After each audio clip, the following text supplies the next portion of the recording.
almost in the books. Last night was a thriller down in Tallahassee. And then getting ready for week 1 of the NFL season. It'll all get cranked up Thursday night as the Bucs, the defending Super Bowl champs, host Chase's Dallas Cowboys. We had our fantasy football draft on Saturday.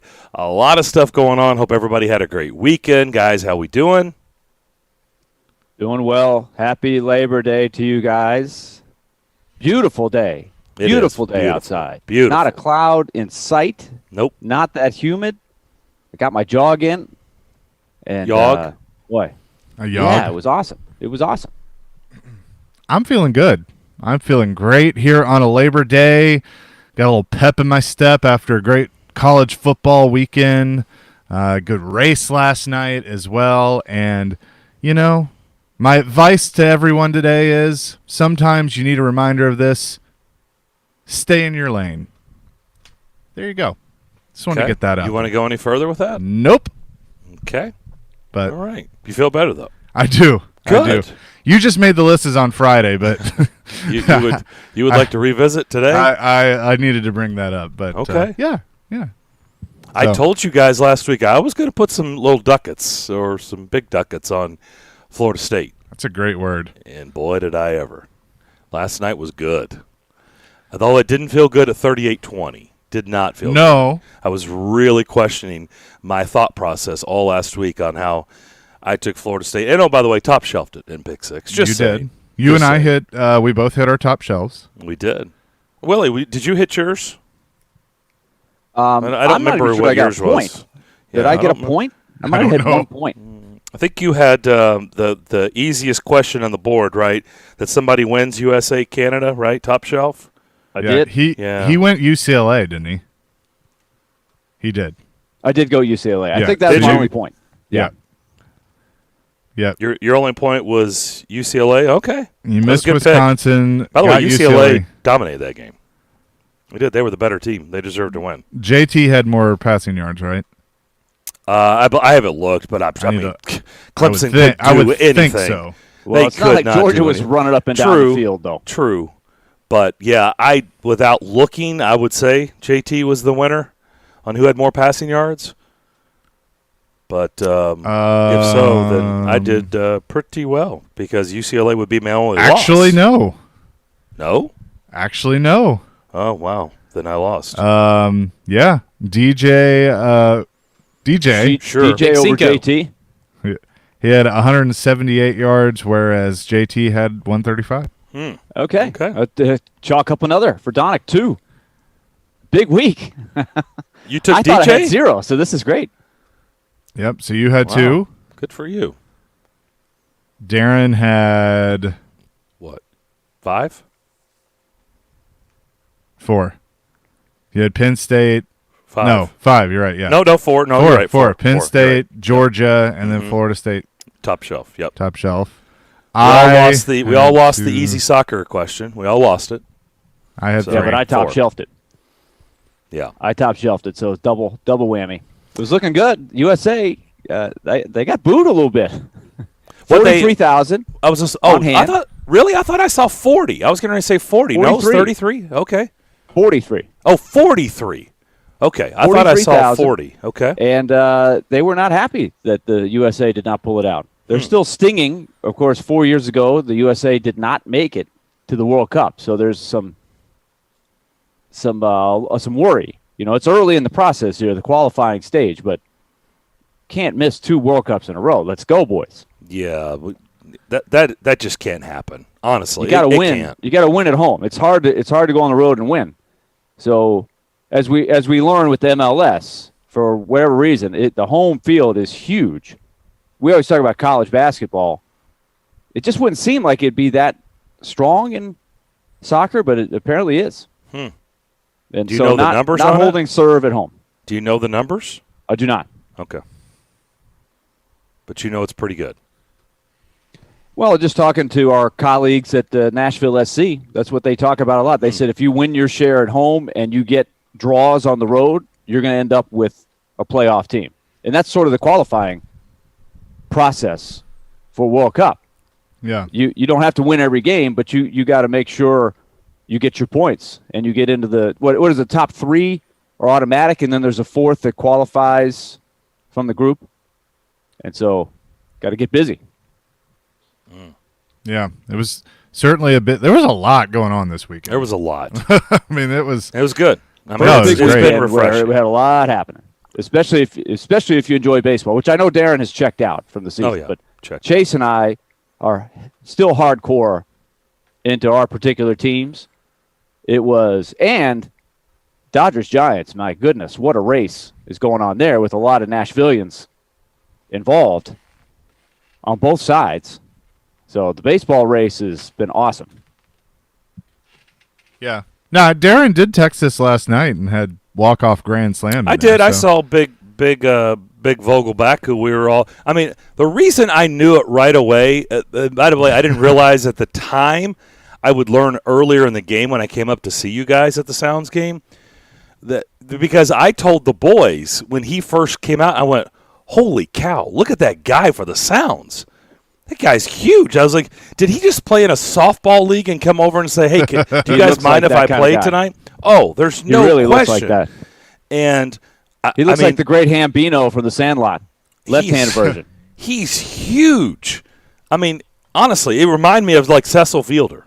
Like, when you saw Cecil Fielder, he didn't look he looked out of place, right? He was so Prince big. Fielder looked out of place. No, Cecil was, I thought, Willie, I don't know, you tell me. I thought Cecil was like. Similar body types for sure, both of them, but. I thought Dad was even more, crazy bigger than Son. They're about the same. Really? I mean, Prince looked like me standing there at first base, like had no business standing there. But then the difference was Prince. Then could he hit. went to hit. Yeah. Yeah. I'll tell you that. The Sounds have been chugging along here, but the Brewers have had a fantastic year. They have a 10-game lead. It has been pretty remarkable, and there's a lot of guys, just like when the A's were really good, a lot of guys playing in Nashville going up there and making contributions. It's exciting. I mean, I just love, as a baseball fan, following that kind of stuff. So the Brewers, more heroics. Bob Uecker had a great, or is it Harry Doyle? Bob Uecker, 87 years old, called the walk-off grand slam by Vogelbach, who was playing for the Sounds, as you guys were referencing not long ago. They've shuttled a lot of guys.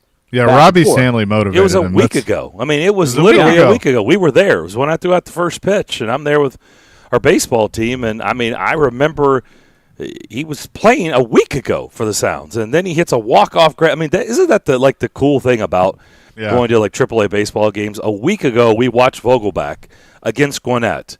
And a week later, he hits a walk-off grand slam in Major League Baseball. I mean, in a Major League Baseball game. How cool! I mean, that's really cool. By the way, yes, I'm not going to pretend like, oh, wait a minute, Willie, don't say that. I have checked back. I check in from time to time. I'm not as hardcore. I did see the Indians beat the Red Sox yesterday. I did see Reyes have a monster game with 4 hits. He went 4 for 4. And I did see him win.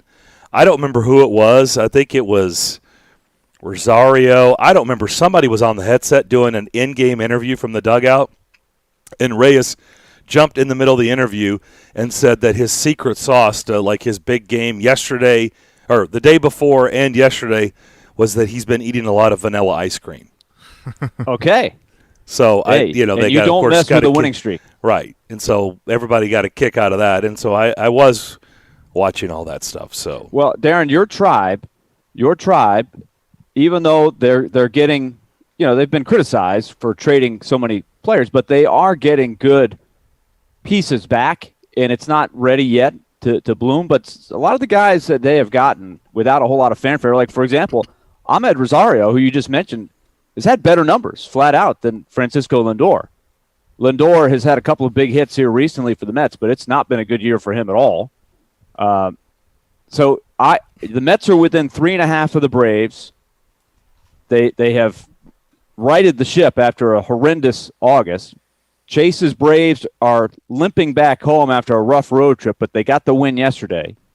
And you got Elijah's Reds, who are still right in the thick of it in the wild card. What did they slip a half game behind the Padres because they yesterday? dropped 2 of 3 to the Tigers this weekend. That's gross. Oh, you can't do that. Gross. And then But they it's cannot gonna be, do I'll that. tell you, the last 20, there's 24, 25 games left.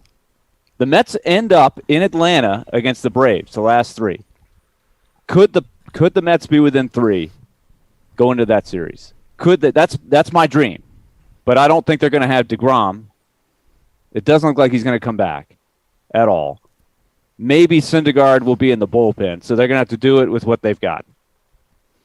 And Can the you Braves imagine? just got Ian Anderson back. They're going to have a pretty easy schedule coming up. They just went through the toughest part of their schedule. What kind of money could we have made before the season began to put some money down on the San Francisco Giants having the best record in baseball on September 6th on Labor Day? I mean, we would all be Tons of like money. we would tell Ryan Porth and Dennis, yeah, we're out today. You know why? Because we're rich. We're rich. Buy the station. We're not working today. We'll buy the station. We're taking Labor Day off. That's what we would have said. You know what's funny? I mean, the about it, too, odds is would have been astronomical for that.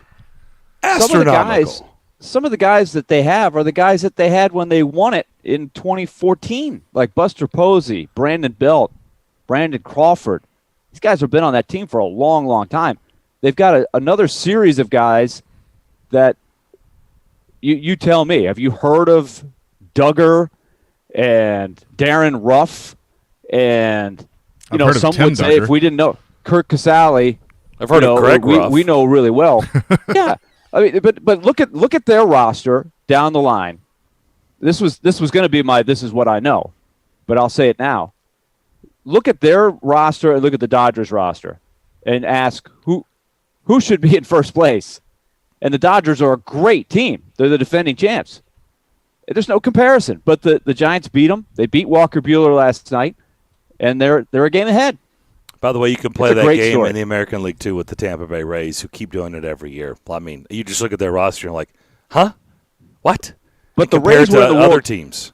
The Rays, you're right. But the Rays were in the World Series last year. No, I understand, but I And mean, the you look at Rays their also- roster, and it's under. I mean, you just look at them and you're like, how in the world are I they agree. doing this? I agree. Yeah, with Tyler Glass now, Tommy John surgery, they traded Blake Snell. Right? They keep flipping guys that you have heard of for guys that you haven't, and those guys that you haven't heard of are really good. Unbelievable. They're just so good at identifying the talent. All right, we'll come back. We'll talk with TD. We'll talk about the Titans getting ready for their Week 1 matchup as they host the Arizona Cardinals on Sunday at Nissan Stadium. A lot of things to get into with Teron Davenport next here on Darren, Daunic, and Chase, ESPN 102.5 The Game.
Thank you, Trey. Back here on Darren, Daunic, and Chase here on this Labor Day. Hope everybody's having a great day. If you're off, sit back, kick back, and listen to our show. We'll keep you informed on everything while you're just chilling at home or outside on your back patio, taking a walk around the neighborhood. Beautiful day here in Middle Tennessee.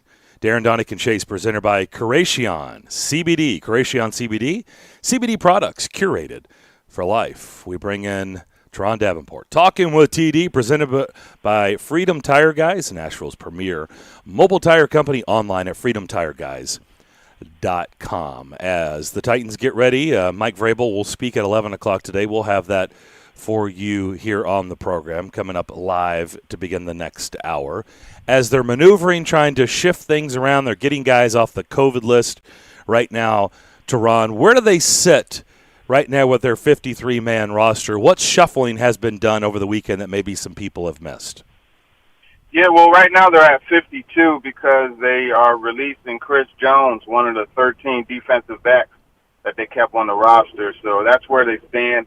You got Ryan Tannehill, Racy McMath coming off of the reserve COVID list. So that's a positive, obviously, for Tannehill, right, and getting that time to work with Julio Jones and find that chemistry.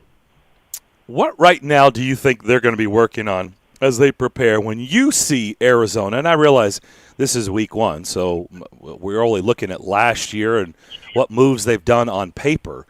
But what do you think is going to be the biggest concern for the Titans coming into this week against Arizona? If you were helping them prepare for the Cardinals, what would you be saying in that room? Well, are you talking defensively or offensively? You take it however you want, TD.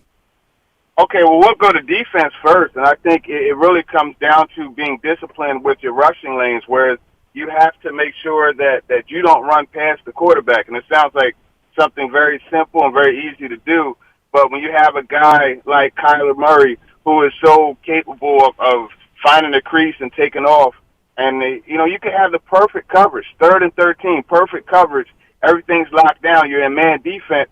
The DBs have their backs to the line of scrimmage. Murray slips through that pass rush and takes off, steps out of bounds at 14 yards, and it's deflating. So I think really it comes down to being disciplined as pass rushers up front. The guys, in the middle have to make sure, like I said, that they're collapsing that pocket.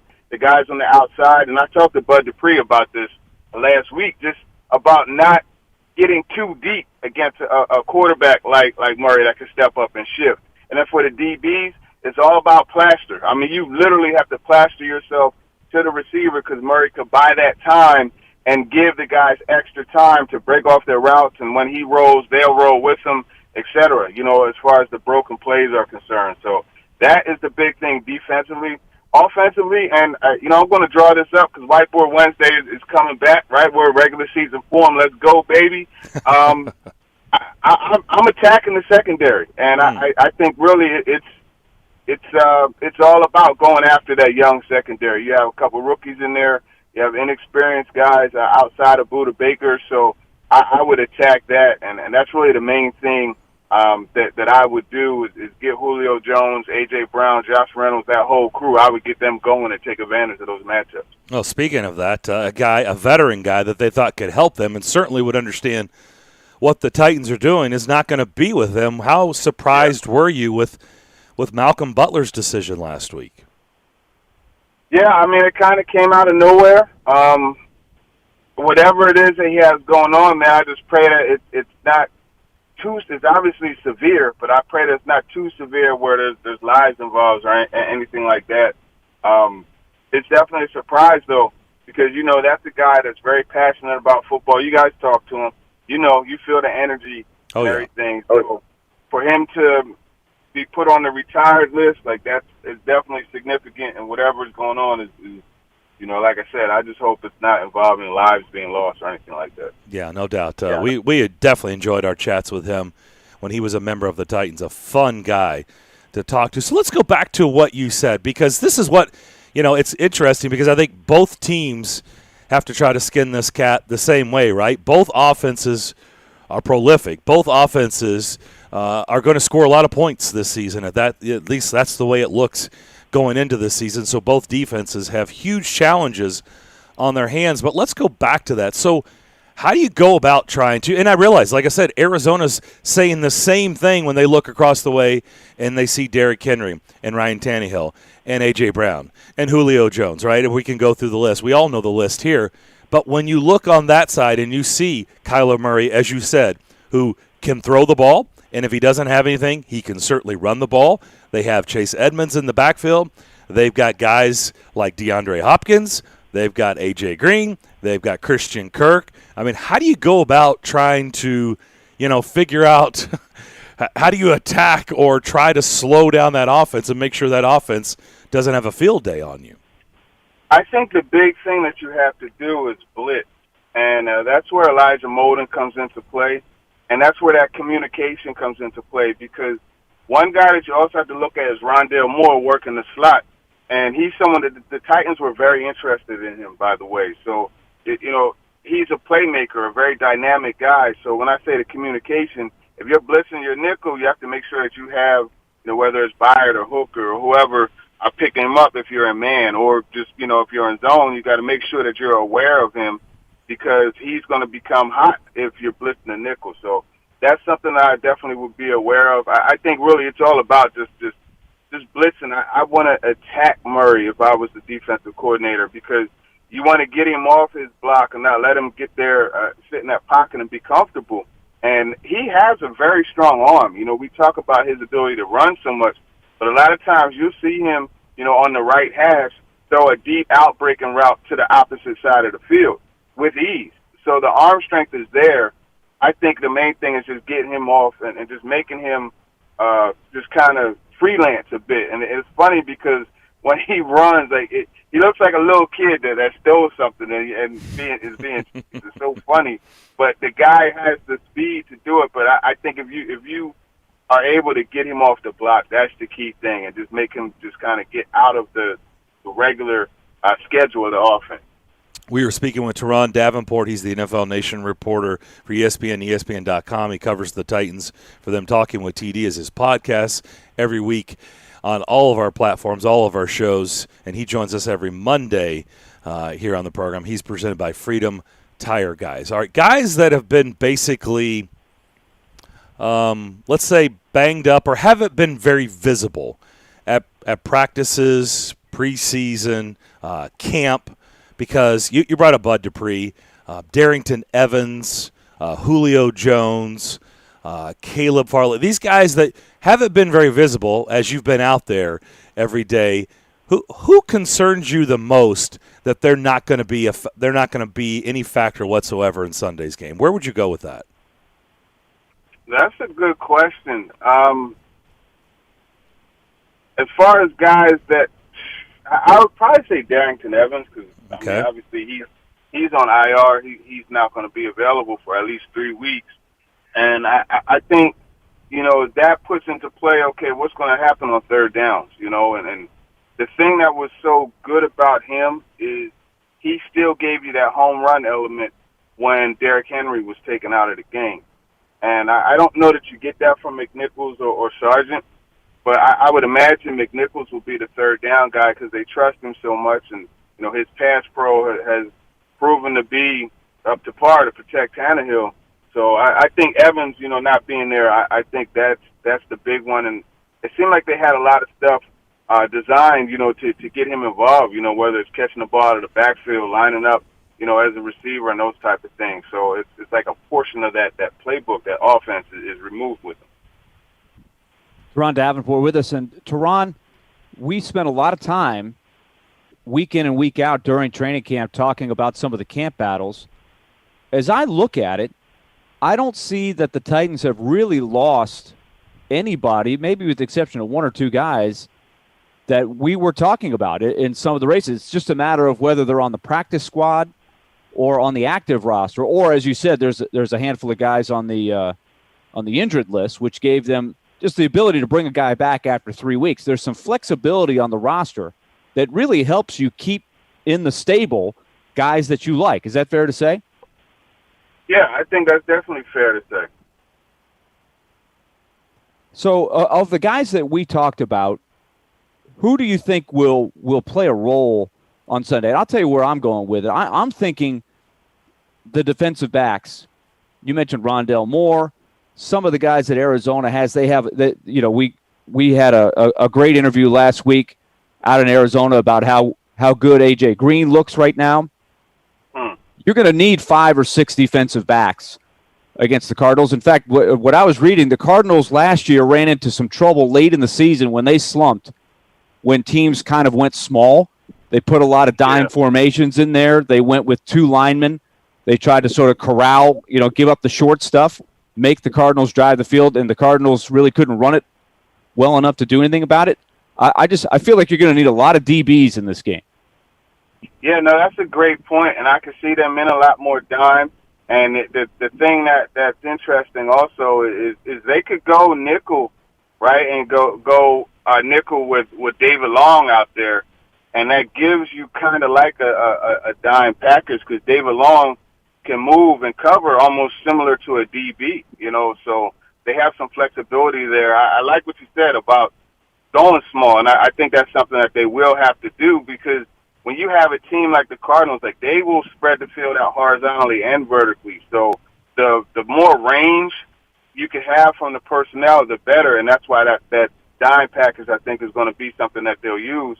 I want to see if Chris Jackson is back, right? Because if you have Chris Jackson back, then you could use Elijah Molden as your dime guy and Jackson as the nickel, or vice versa. But then that's also where a guy like Dane Cruikshank, like they were able to find a way to keep him aboard, even though Matthias Farley and Bradley McDougall together came on pretty strong at the end. So I think, Cruikshank is a really good dime guy. That's what he was used a lot at Arizona, and they've used him, when he was healthy. So, yeah, absolutely. I agree with your point. We've certainly gotten used to the first-round draft pick maybe not making contributions week 1. And you have to look long-term. So tell me the prognosis from here, short-term, long-term, with Caleb Farley. Yeah, I think short-term he's a reserve guy. They'll get him in the mix somewhat, but he's still in the process of digesting the playbook. He said recently that he still feels like he's playing in quicksand a little bit. He wants that fast, that quick twitch back. And for me, and I kind of touched on this before, I want to see him use his hands a little bit more, and that's something that he will start doing. He said his focus right now is on mirroring and just getting that footwork back that way.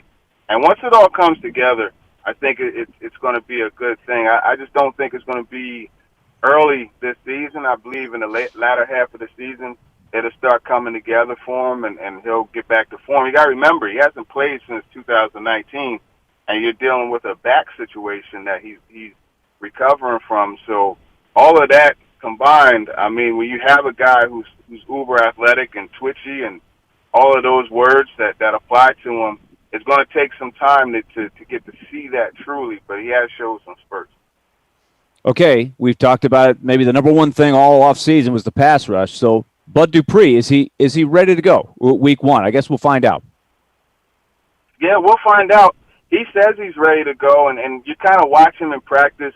It's kind of like running the hoop and doing those type of things where you have to plant and turn, and it doesn't seem to be any hesitation. But obviously that changes on game day, right? When you have somebody that actually is getting into physical contact with that knee, right? And that's going to really be the key to find out where he is. He says mentally he has no worries, and he feels like he could get back to the player that he was. So that's a good thing, but it just is a lot different in live action. And I want to see how he is there when it's time to line up and you got those linemen weighing on you and, you get rolled up on or those type of things. And, hopefully for his sake, he'll be good to go and able to withstand all of that. We're talking to Teron Davenport, Titans NFL Nation reporter for ESPN, and as he alluded to earlier, they have made it official. They've waived defensive back Chris Jones. They have activated Jeff Swaim, the tight end, from the reserve COVID-19 list. They activated from COVID and waived Justin March Lillard, a linebacker. So speaking of the tight ends, were you surprised that they waived Luke Stalker, or was that simply because they were able to pick Michael Pruitt back up, even though he's on the practice squad? You figure that he is going to factor into things somehow. But did you think that maybe they could have found a place for Stalker too, or was it simply a numbers game? I think it was a numbers game, and in the end, Pruitt, I thought they had more confidence in catching the football, right? And he obviously could block and do those things. So I think it really came down to, an opportunity to bring back a guy that you're ultra familiar with and that you really like, and that's really what it boils down to. So with Ferkser, Swaim, Michael Pruitt on the practice squad, and then Tommy Hudson, who is on the active roster, what's your confidence level with that tight end group going into week 1? Yeah, I think there's some to be desired going into week 1. I wonder if Anthony Ferkser is a guy that you should just leave in that role that he had, but just get him more touches, right? I don't know that you need to make him tight end 1 where he's always blocking and he's always doing this. And I understand you don't want to be predictable, absolutely, but I think having someone else come in that could kind of do both things as well would be good. I just feel like Ferguson may be better in more of like that Batman role, or excuse me, the Robin role to Batman, if you follow me. Yeah, no, that makes sense. With the offensive line, I feel about as good about this offensive line that I have in a long time. And I know that not many pieces have changed. The right tackle is still a work in progress as you look towards the future, but I like the options that they have at that position. But the depth behind the starters, I feel really good about that. They bring back Corey Levin, who I felt that they never should have let go last year, so he's a depth piece. But I feel good about it. How about you? Yeah, I think there's a lot to be pleased with along that offensive line. It's just the Dylan Rader situation. It was like, okay, this guy was supposed to be the right tackle of the future and take over. Like I said, I thought it would be this season he would find a way, but that might be an area of disappointment, the right tackle situation, how that's still in limbo. I think Quesenberry is going to end up being the starter, and he's obviously very technically sound, so we'll see what happens there. But your left side, that's strong, right? Roger Saffold and Taylor Lewan, the Step Brothers. And then you got the center guard combo there, with Saffold, Ben Jones, and Nate Davis. That's in good shape as well. Last one for you. I have said on the show that if Sam Ficken has the same stat line that Stephen Gostkowski did in last year's opener against Denver, they would be auditioning kickers next week.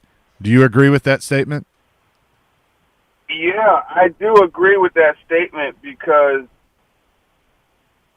it's a different relationship with Sam Ficken and that organization, or Mike Vrabel specifically, than the Gostkowski and Vrabel relationship. There's a different level of trust there, so you could trust that he's going to work through those kinks. But Ficken, you don't know for sure. So, yeah, I think they would be auditioning some guys. Borregales out of he was with Tampa. I believe they released him. I didn't double-check, but even if he's on the practice squad, that might be a guy that I would look at acquiring. Well, I'm glad it's game week, Teron. We'll see what Mike Vrabel has to say here in just a little bit, but it's good to be talking regular season football with you, and we will do it again next week. Yeah, for sure. Look forward to it, and let's go, man. It's game week. You got to be excited, man. What a day, what a week to be alive. Absolutely. TD, talk to you soon. All right.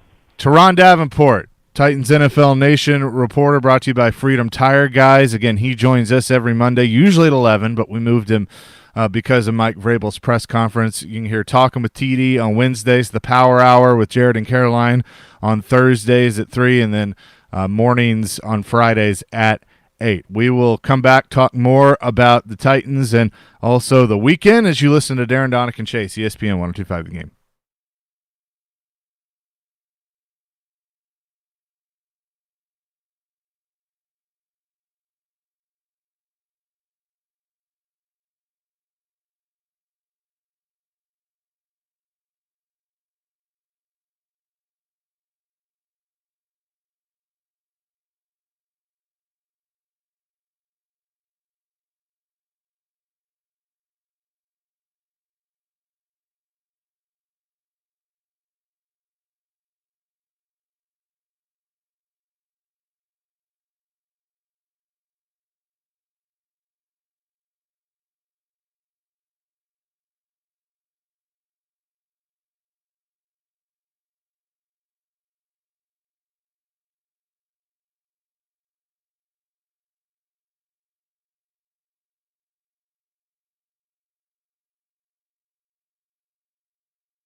Back here on Darren, Daunic, and Chase.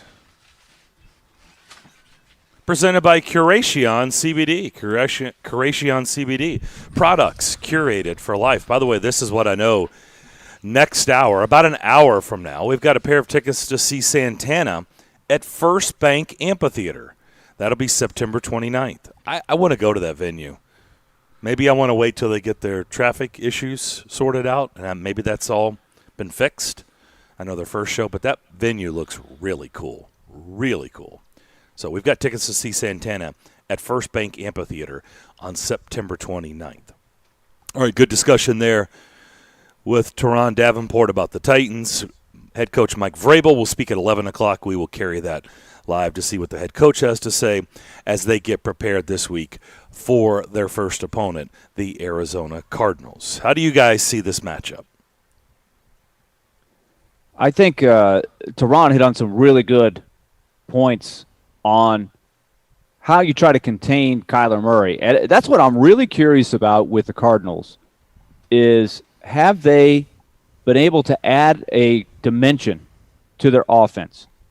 The whole Cliff Kingsbury criticism has been that he doesn't really adapt, that he's got sort of a college offense that teams started to figure out despite the great talent of Kyler Murray and the greatness of a DeAndre Hopkins. And, now they got A.J. Green in there. They've now added Rondell Moore. They look like they've got a lot of weapons in the passing game. But Teron touched on something I was reading about, that there was a game last year against the Patriots where the Patriots, in sort of a Bill Belichick fashion, came up with sort of a gadget defense against them. They went with 2 down linemen, 5 or 6 defensive backs on a bunch of the plays. At least 5 almost every play. So they went smaller. And the idea was you try to contain Kyler Murray by not really sending a lot of blitzers or really coming at him with a lot of size, but you have faster players on the field. So maybe you take away his ability as a runner. You have more guys out there that can catch him tackling-wise. And you make it harder for him to find people down the field. So you're giving up a lot of short passes. You force them to drive the ball down the field, and thus more chances that they make a mistake. Cliff Kingsbury has a lot of criticism for his game management, so that comes into play some. And at the end of the day, Arizona really couldn't run the ball well enough to, take advantage of a smaller defense on the field. Will that be different this year? That it very well could. They've got James Conner now. He's more of a power runner.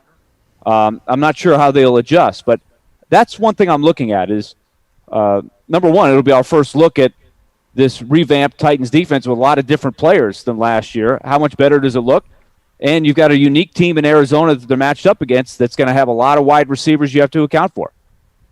I think the big thing is going to be that whatever we see, and I'm looking at this just from the Titans' point of view, whatever we see on Sunday, need to temper things a little bit, need to pump the brakes a little bit because it is game one. You're basically taking it's not basically. You have 2 new coordinators, even though I know defensively he was around, but you have 2 new coordinators, so there are going to be different looks there. The defense is a new look defense with a completely redone cornerback room, secondary. You have a new pass rush. So if there are things that you see that you go, yes, all right, it's fixed. Okay, and again, 1 week. If there are things that you see that are bad and you're like, oh, no, it's not fixed, it's 1 week. That's going to be a big message to have, going into this game. However, you're giving the pump the brake speech already here on Labor Day before next Sunday's game? Well, people are already saying fire Clark Lee, so I figured it was a good idea to do that. So that's the same comparison, losing to an FCS school that by the way, their football program went away for a dozen years. It was a joke, Darren. Yeah, but, you were wanting to pump the brakes on Chip Kelly too on Friday. We'll get to that. I'll have Maybe my. You should go easy on your pumping. I'll have.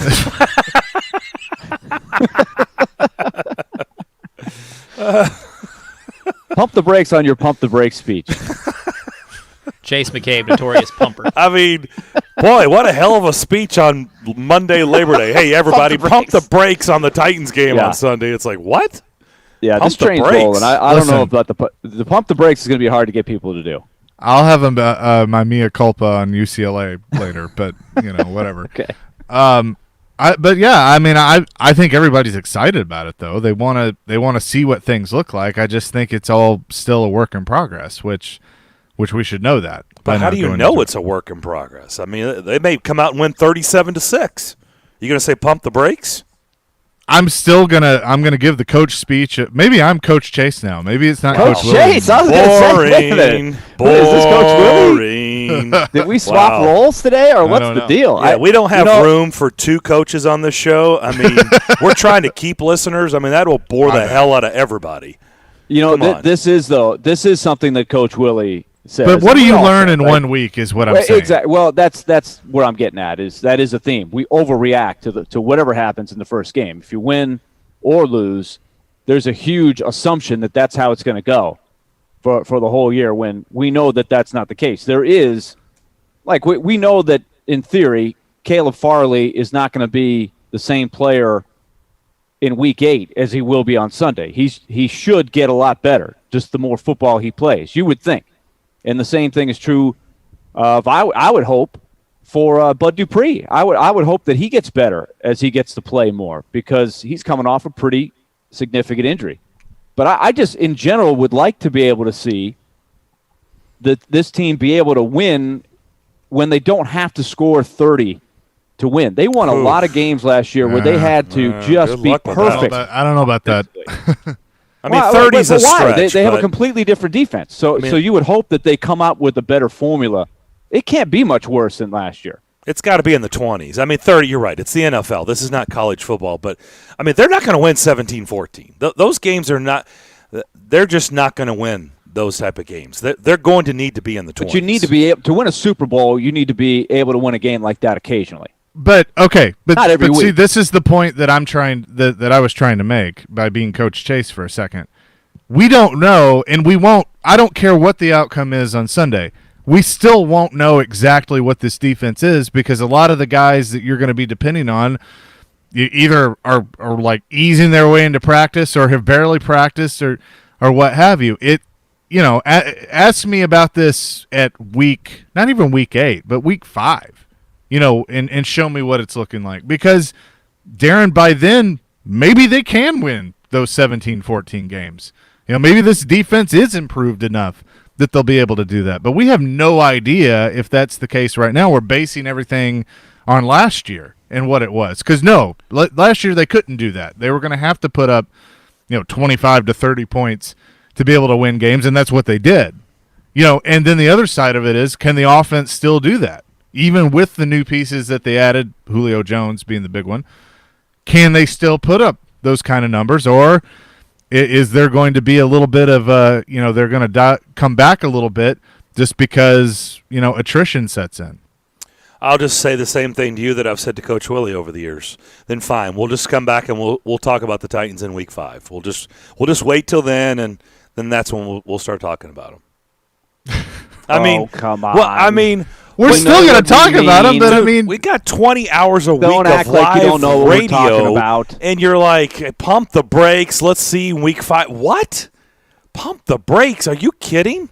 No. Like, this is we've been talking about it all offseason. This is the probably the most excited and geeked this market has been in 20 years. And I'm excited and geeked too, but I'm also realistic. What am I going to learn in 1 week of football? Like, am I going to learn the entire thing in 1 week? Learn not to overreact to the first game, which is a good rule of thumb. I'm not saying after week 1 it's Super Bowl or they're done. I understand that, but I mean, you're telling me there's nothing we can learn from week 1, no matter what happens. There's nothing. Sure, there are some things, but not the whole picture. Maybe they're okay. It's a painting. All right, that's what it is. This is a master painter. I'm not a good painter. Well, I'm not either, and we're going to see if Mike Vrabel and John Robinson are good painters because they will start the painting this week. And my point is, like, if you do just a little bit, on the painting, you can't tell right away. Like, is this going to be a masterpiece or is this going to be awful? You just don't know. You can see a little bit, and that's fine. That's what we want to see. We'll see some good things. We'll see some bad things. But then, how does it build as the season goes on? That's all I'm saying. I understand that things change. Lord knows we've been burned from the Titans, at one point going, they're done, and they turn it on and they change things. Or this is great, and the next thing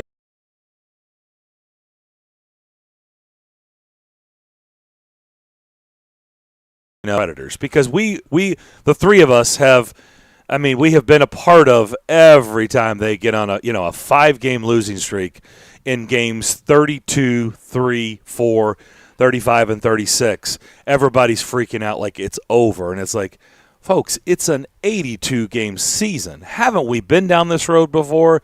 Like, one road trip or one homestand does not define a hockey team in an 82-game season. Now, this year, there's going to be 17 games in the NFL. But it is also the shortest window in all of sports. It is the shortest schedule in all of sports. So you can dictate a little bit more on the football side, college football and pro football, from week to week because it's the shortest window. It's silly to do that in baseball, right? Yeah. Like a 6-game losing streak means nothing in games 62, 63, 64, and so forth and so on. Like, it's silly. They play 162. Like, who's kidding who? Like, you can't. But football is a little bit different. And I understand 1 week does not define a team one way or the other. But you'd have to admit, okay, right now, you threw out the jab, on, we're going to get into this a little bit later. But you don't think that we can't determine a little bit of how this Vanderbilt season is going to go after last week or after Saturday? I don't think you're going to be predicting a whole lot of wins this year. I can tell you that. Not after Saturday. When you get smoked at home by an FCS school, to your speech, it's 1 week. They can change. But the NFL is completely different. The NFL is completely different. But does anybody believe that? I don't. Absolutely. I think you can get destroyed in the first game or look great in the first game and then look like a completely different team 3 or 4 weeks later. I think we can find a lot of examples of that. Now, I'm hoping that the Titans are at a different stage now where you have a pretty good feeling that they're a good team, a really good team. And I think the urgency maybe in week 1, this is where I would say the pump the brakes. You can only do that a certain amount because the schedule is so tough. I think there is some pressure to win and take care of business against teams that on paper do not seem like they're juggernauts. Like Arizona's a good team, but they're still not what they're going to face when they go to face the Rams in LA and they play some of the other games on their schedule like Kansas City and Buffalo and some of the teams we know are going to be really, really good. So 2 things. 1, I vow that I will not use the term pump the brakes for the rest of the week. I've used it for the last time. Elijah, save that. Hold me to it. I will not use the term pump the brakes for the rest of the week. And secondly, Darren, we forgot to tell you that Willie actually hired me for his coaching staff. So I am Coach Chase. I'm the get-back coach. We can't do 2 coaches on this show. We can't. I'm just the get-back coach, though. That's all I am. We can't. We can't do 2 coaches. Come on. I know. I think it's no fun radio. Come on. I think it's going to be a good game. I do, and I think the biggest thing I'm curious about is Tannehill and his chemistry with Julio. But also Reynolds. What is Ferkser's role? I thought Teron made a really good point about that. That do they just kind of keep him in the same role that he has been, but maybe give him more touches, not try and put too much on him. Maybe with the rest of the firepower that they have in the receiver room, that takes a little bit off the tight ends. You can run more plays out of the slot with Reynolds and others. So, that's a huge thing to watch on Sunday. Hitting the ground running is going to be a really fun thing to see how quick they can do it. Can Julio jump in there and make contributions? Can they look in sync? Can they look like the offense? Because I think I think we're all cautioned and wondering how long it's going to take the defense to look complete. How much better are they? A lot of new guys, different scheme, way different players. The offense is more or less the same, but you got a really huge, ingredient with Julio Jones jumping in there. So how quickly is he going to be jumping in there based on what we know, that he hasn't practiced at all? Robbie Stanley on Twitter from Robbie and Rex Road has said that basically, Chase, you sound like Bob Ross here in the first hour. Coach Chase sounds like Bob Ross. No, he's saying that because I used the You're painting. painting the picture. Bob Ross. Well, it's very, it's very soothing. But it's the painting analogy. Yeah, I know. We have happy trees and happy accidents. I mean, that's there are no bad accidents here. Like Elijah said there are happy accidents. No mistakes, only happy accidents. Yeah, that's what we have. All right, we'll come back. We will start the second hour with Titans head coach Mike Vrabel. We will do that next here on ESPN 102.5 The Game.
Second hour, let's head over to the Titans facility. Let's hear from head coach Mike Vrabel.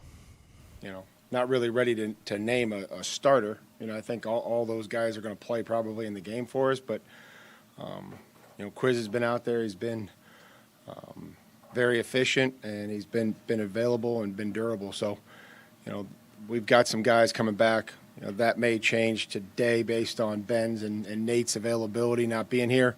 And then that may look different towards the end of the week, too. You all voted on team captains yet? Wednesday. Did you think that you would be less concerned about COVID, this year as opposed to last? I mean, does it surprise you that still, even after the vaccination and so forth, that, guys are going? I would say that nothing would surprise me. I think that, we just have to kind of everybody, whether it's the league, whether it's your family, my family, we all have to just understand that, we're going to deal with some things. We're going to deal with, positive test results from vaccinated people. We'll follow the protocols how we have to and, try to be as safe as we possibly can. Before you guys had that extended break, do you sit the guys down and, hey, let's be extra cautious, maybe not go back to your school for games or anything like that? I think we're always just trying to be smart on what we do. Judging from the games that I watched, I didn't, see that COVID was much of a concern for anybody, but we have to be smart in the decisions that we make, whether that's, who we hang out with, what we do. And I think that they, are very conscious of that. How much different, I guess, feel in the building once regular season week kind of kicks off compared to what it's like, throughout into June and maybe through August? Well, we're at that stage where we're preparing to win. We've been through the training camp. We talked about the foundation that you try to build and, developing roles and establishing roles on this football team. And, I think now we're at the time where you have to prepare to win. There's a specific opponent with players that, have a certain skill set, that have a play style. We're putting a plan in. They're putting a plan in as well. So that's where we're at now. And so hopefully we can come out here with some energy and focus and have all those details now transfer to an opponent. Overall, with your rookie class, do you feel a difference kind of in readiness after they have a full off season, full training camp and so forth compared to last year? I think that some of those guys have improved and will continue to improve and help us in certain ways. And, those are some of those guys that are trying to find and identify, what their role is and how they're going to help us on the football team. How much have you looked at Arizona so far, and the fact that they're a team you face every 4 years or whatever, as opposed to like a division opponent? Have you done more at this point? Well, as much as you could do based on it. Last year, they have a certain style and they have a, very unique quarterback that's unbelievably effective in operating. What Cliff wants to do offensively and their style of play. So, again, there's going to be a lot of things that come up in week one, that we won't have, seen. There'll be new things that we're going to have to be ready to keep our composure and communicate, get lined up, execute, play with great effort, all those things that we talk about.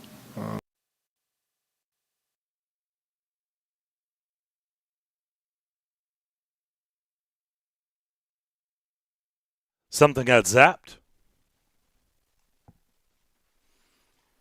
Did we get zapped, or did they get zapped? Looks like they got zapped. Did Mike Vrabel get zapped? Just maybe it's getting good. Here, let's try something else here. Yeah, apparently the website just went down, so I'm going to try another avenue here. But they did Live radio, get zapped. folks. Yeah. Happy Labor Day, Yep. everyone. By the way, Chase. Yes, sir. At Breadman Jeremy tweets at us and says, hey, Chase, you should not pump the brakes at all anytime this season on the Titans. They're going to the AFC Championship game / Super Bowl or bust. J-Rob has pushed all of his chips in the middle with the moves he has made this offseason. The Titans have to at least make it to the AFC Championship game. Wow.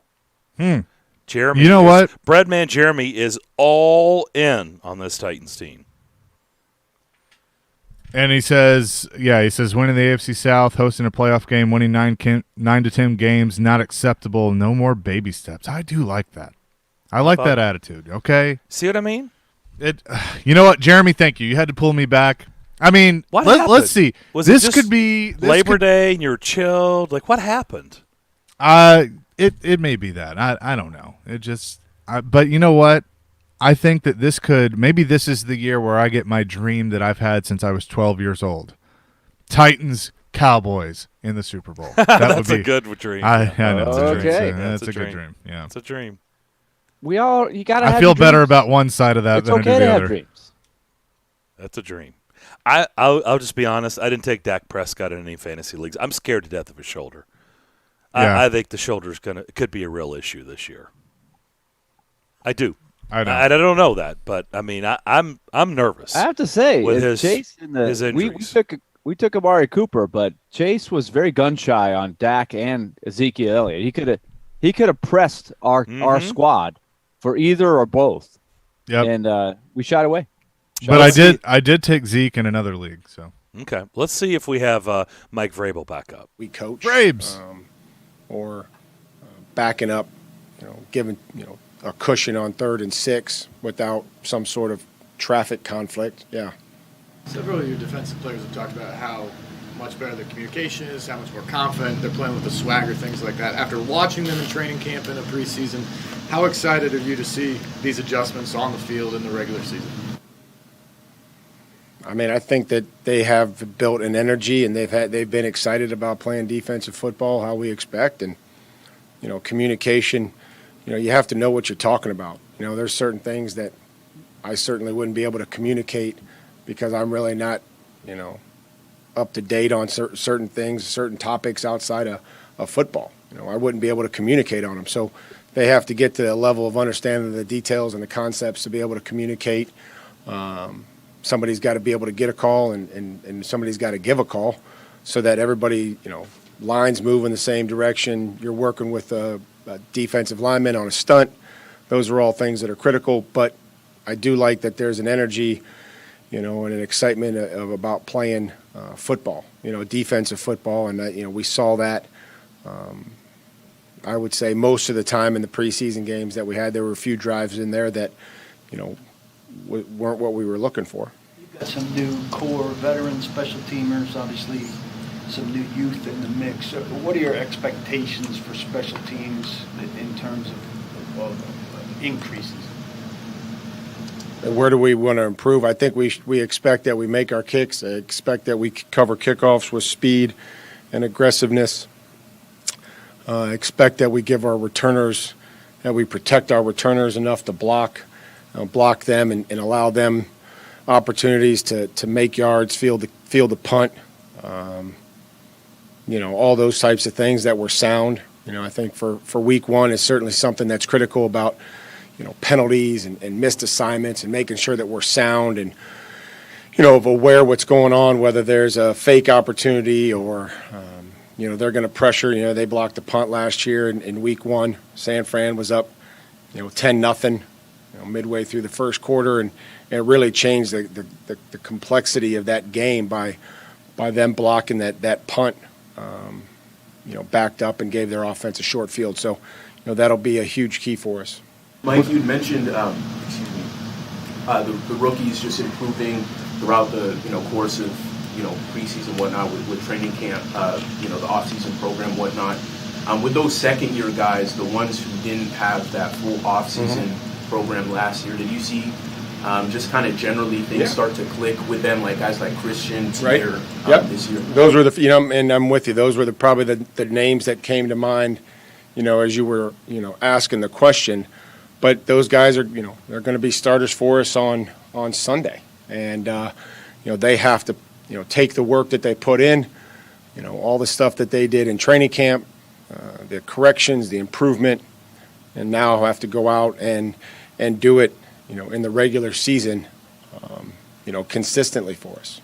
Been your impression of guys coming off of COVID, if it's 10 days, 11 days, 9 days, does it take a few days to get back in the, conditioning wise, or has it differed for every guy?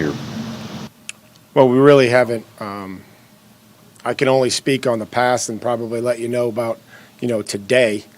But it probably took some guys last year. I don't remember it being an issue. We're not gonna clear somebody until we feel like, they can go out there and do their job and do it, in a manner which we expect, and also for them to, to be able to function. So we wouldn't clear anybody that we didn't feel like, was ready to come back. Guys, though, when they're home, quarantined, whatever, they do something physical to keep themselves at least semi-active, don't they? Well, I'm sure. I think, again, that would be a question for them. That's not something that I'm, monitoring.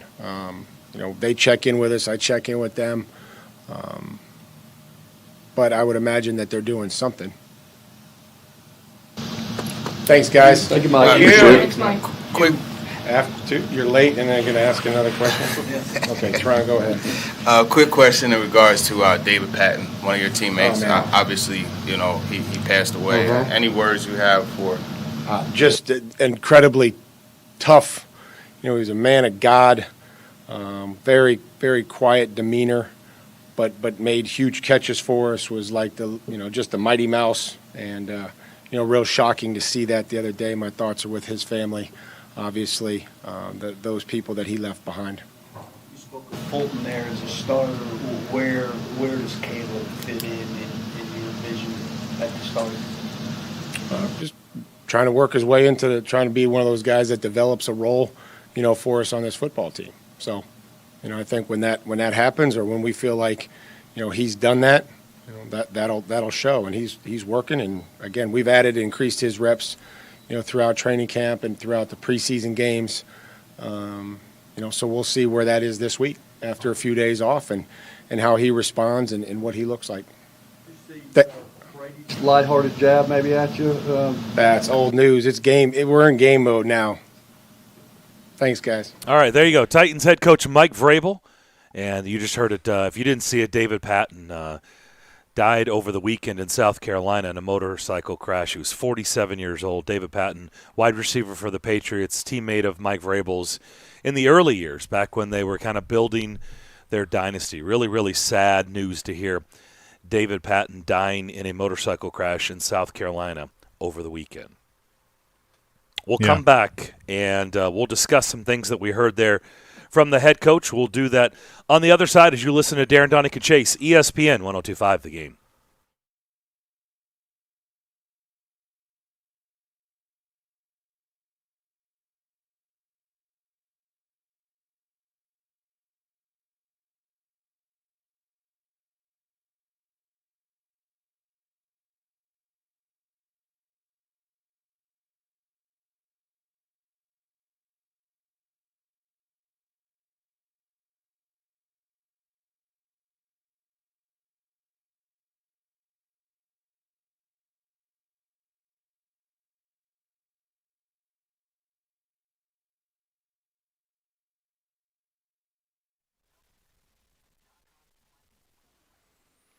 Hey, Darren McFarland here. Let me talk to you about DraftKings, the official sports betting partner of the NFL. We've been talking about the Titans all day as we get a little bit closer to week one of the NFL season. Yes, this Thursday night, the defending Super Bowl champs Tampa will host Dallas. And right now, DraftKings is giving all customers the opportunity to participate in this year's no-brainer offer. That's right, DraftKings Sportsbook has moved the spread to that Tampa Bay game, plus 73 for all customers. Yes, that means you can still cash in as long as the reigning champs don't lose by 74 points or more to the Dallas Cowboys. And if you haven't tried it yet, DraftKings is giving all new customers $200 in free bets instantly when they bet $1 or more on any football game. Download the DraftKings Sportsbook app. Right now, use that code 1025GAME, and new customers can bet $1 on any football game to receive $200 in free bets. That's instantly by using this code 1025GAME this week at DraftKings Sportsbook. You must be 21 years of age or older, Tennessee only. Free bet promotion for new customers only. Minimum $5 deposit. Max wager limits apply. One per customer. Restrictions do apply. See DraftKings.com/sportsbook for details. If you or someone you know has a gambling problem and wants help, call or text the Tennessee Red Line, 1-800-889-97 89.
Thank you, Eli. Alabama rolled. See what I did there? Over Miami, Florida.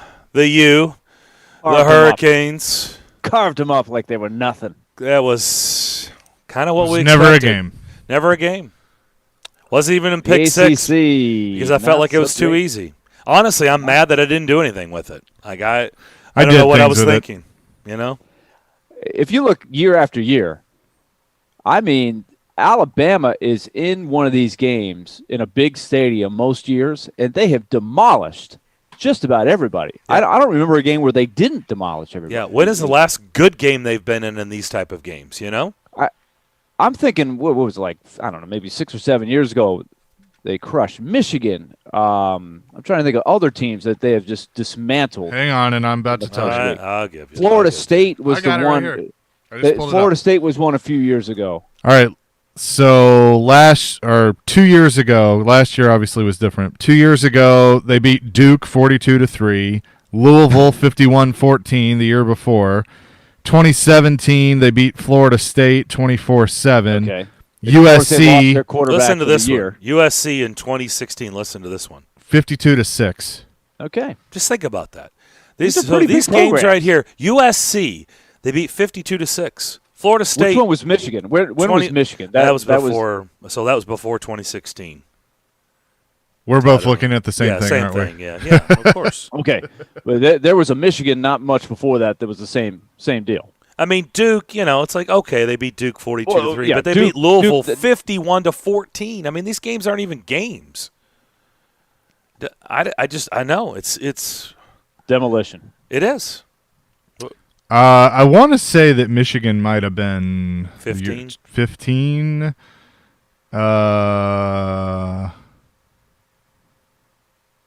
No, that was no. Remember this one, Wisconsin at Jerry's World, 35-17. Yeah.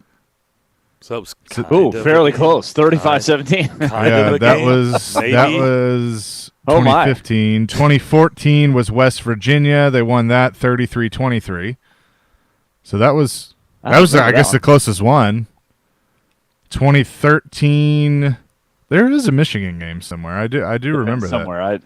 That was Virginia Tech in 2013. Michigan was like 2012. 35-10. They beat Virginia Tech to open the season, and then you think it's 2012, Elijah? You are right. That's my guess. Number 8 Michigan. They won 41-14. Yeah. At Jerry's World. Oh, not a problem. After week 1, I know it's week 1, and Chase, I know you could say pump the brakes. I said I'm having not a little fun with that. I'm not saying that again. We had a little fun with that.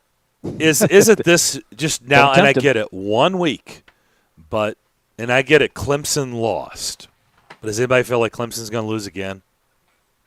I don't really feel like they're going to lose. I don't think so. So aren't we kind of lining ourselves up already? The first week of September, already it's going to be the usual suspects again. Shouldn't that help push this 12-game college football playoffs along even faster, or no? I mean, it looks like we're setting up for this again. I mean, Ohio State, Alabama. If Clemson doesn't lose again, I mean, how much are they really going to get, hit for losing to Georgia, especially if Georgia goes the distance? And what if their only loss is Alabama? I mean, right.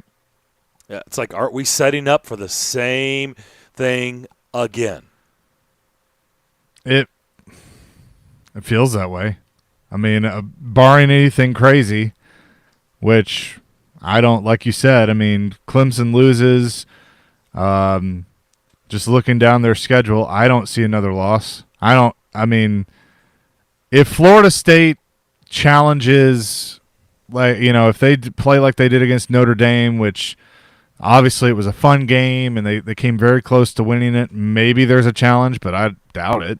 I mean, I really hope it doesn't go that way, because it has sort of taken the excitement out of the season. I like when there's more players in there, more teams that could win. What difference does it make if you have 12 in the playoff or not? If there's 3 or 4 teams that are way better than everybody else, then those teams are likely going to end up in there anyway.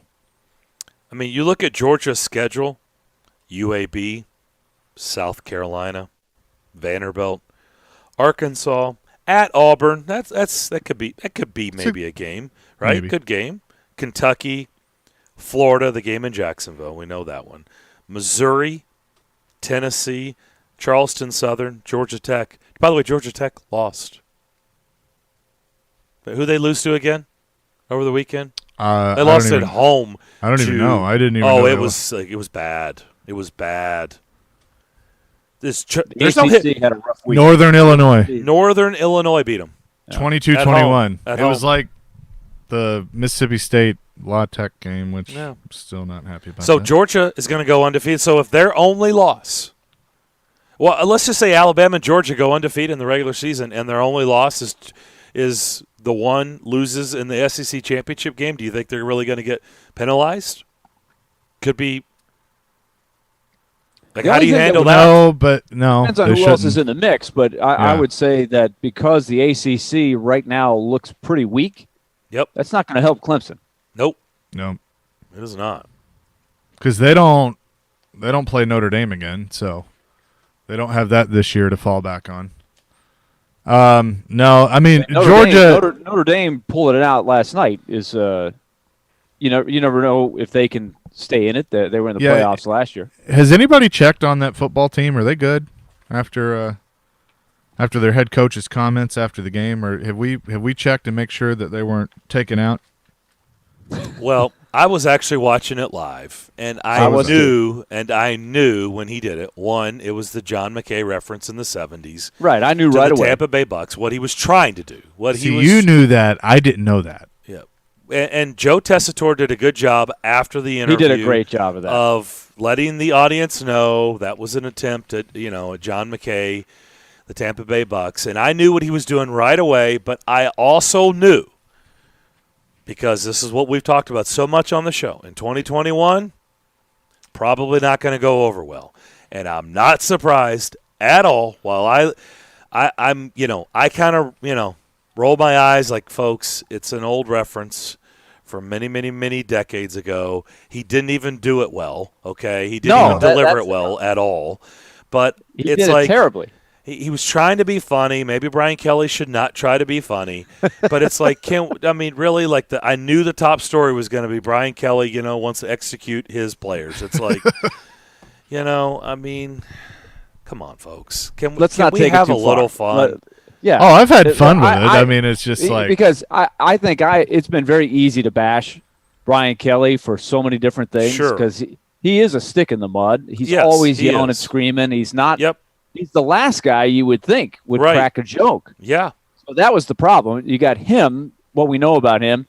And number two, like you said, Darren, he butchered the saying. I knew exactly like you did what he was trying to say, and I was like, man, he missed bad. Yep. But my son was watching it too, like you, Chase. He had no reference point for that. He was like, what did he just say? What was that? I was like, that was a bad attempt at a joke. We've all done that at a party or something, right? You're trying to tell a joke and you just completely misfire on the punchline or something. And you're like, wait a minute, that's actually a funny joke, but I just completely botched it. He just did it on national TV, and it came out all wrong. And you've got people that overreact to that kind of thing. So I agree with you, Darren. You're right to point out Joe Tessitore on the spot, right off the bat, saying, okay, here is the saying he was referring to.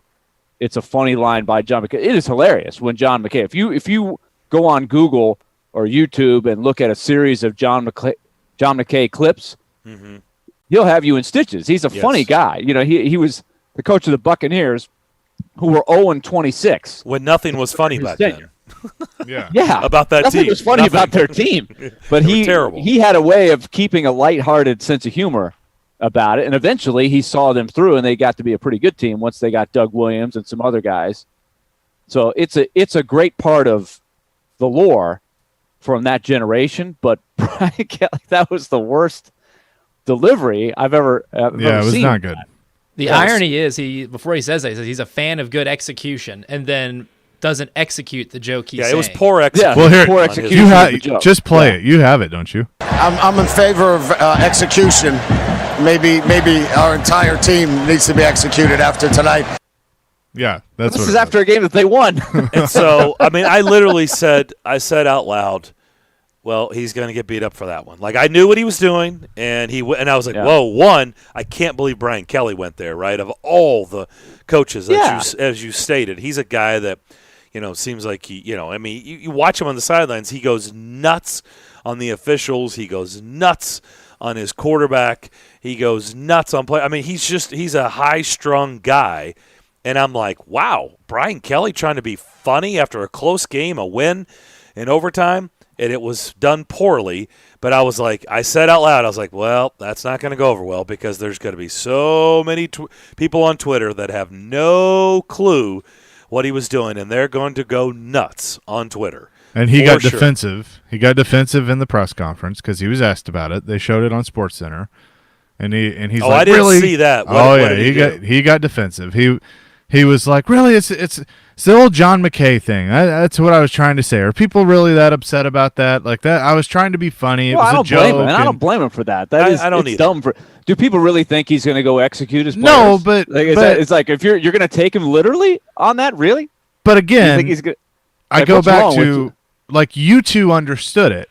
I understood it when Joe Tess explained it, but you two understood it right away. I have no idea. Okay, that's fine. You don't have any idea. So tell me how you take that if you have no idea. That you think he's actually going to go in? No. His players? No, I don't like, think really? that. Like, what's the big deal? But what I think is you don't get it. What I think is it was a really poor attempt at humor, and it comes off as a bad look. And now he's got Why is it a bad look? And now he's got to spend. It just sounds dumb. As much as anything else. Right, but now he's got to waste time, talking about it. We're wasting time. It's again, like it's like a weird kind of funny situation, but it's like it didn't work. The bottom line, it didn't work. No, and it's a non-story. I understand why he got defensive in the thing. He's like, okay, I messed up the joke.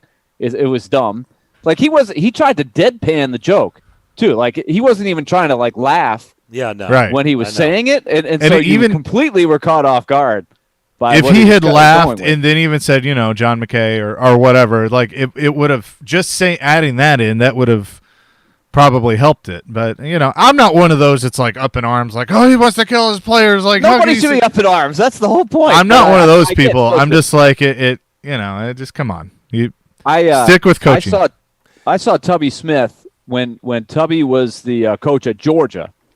He came and spoke to the Vanderbilt, whatever the club was, back in the day where they had the club at the top of the parking garage there. They would have a speaker sometimes. The other team's coach would come in and speak to the club.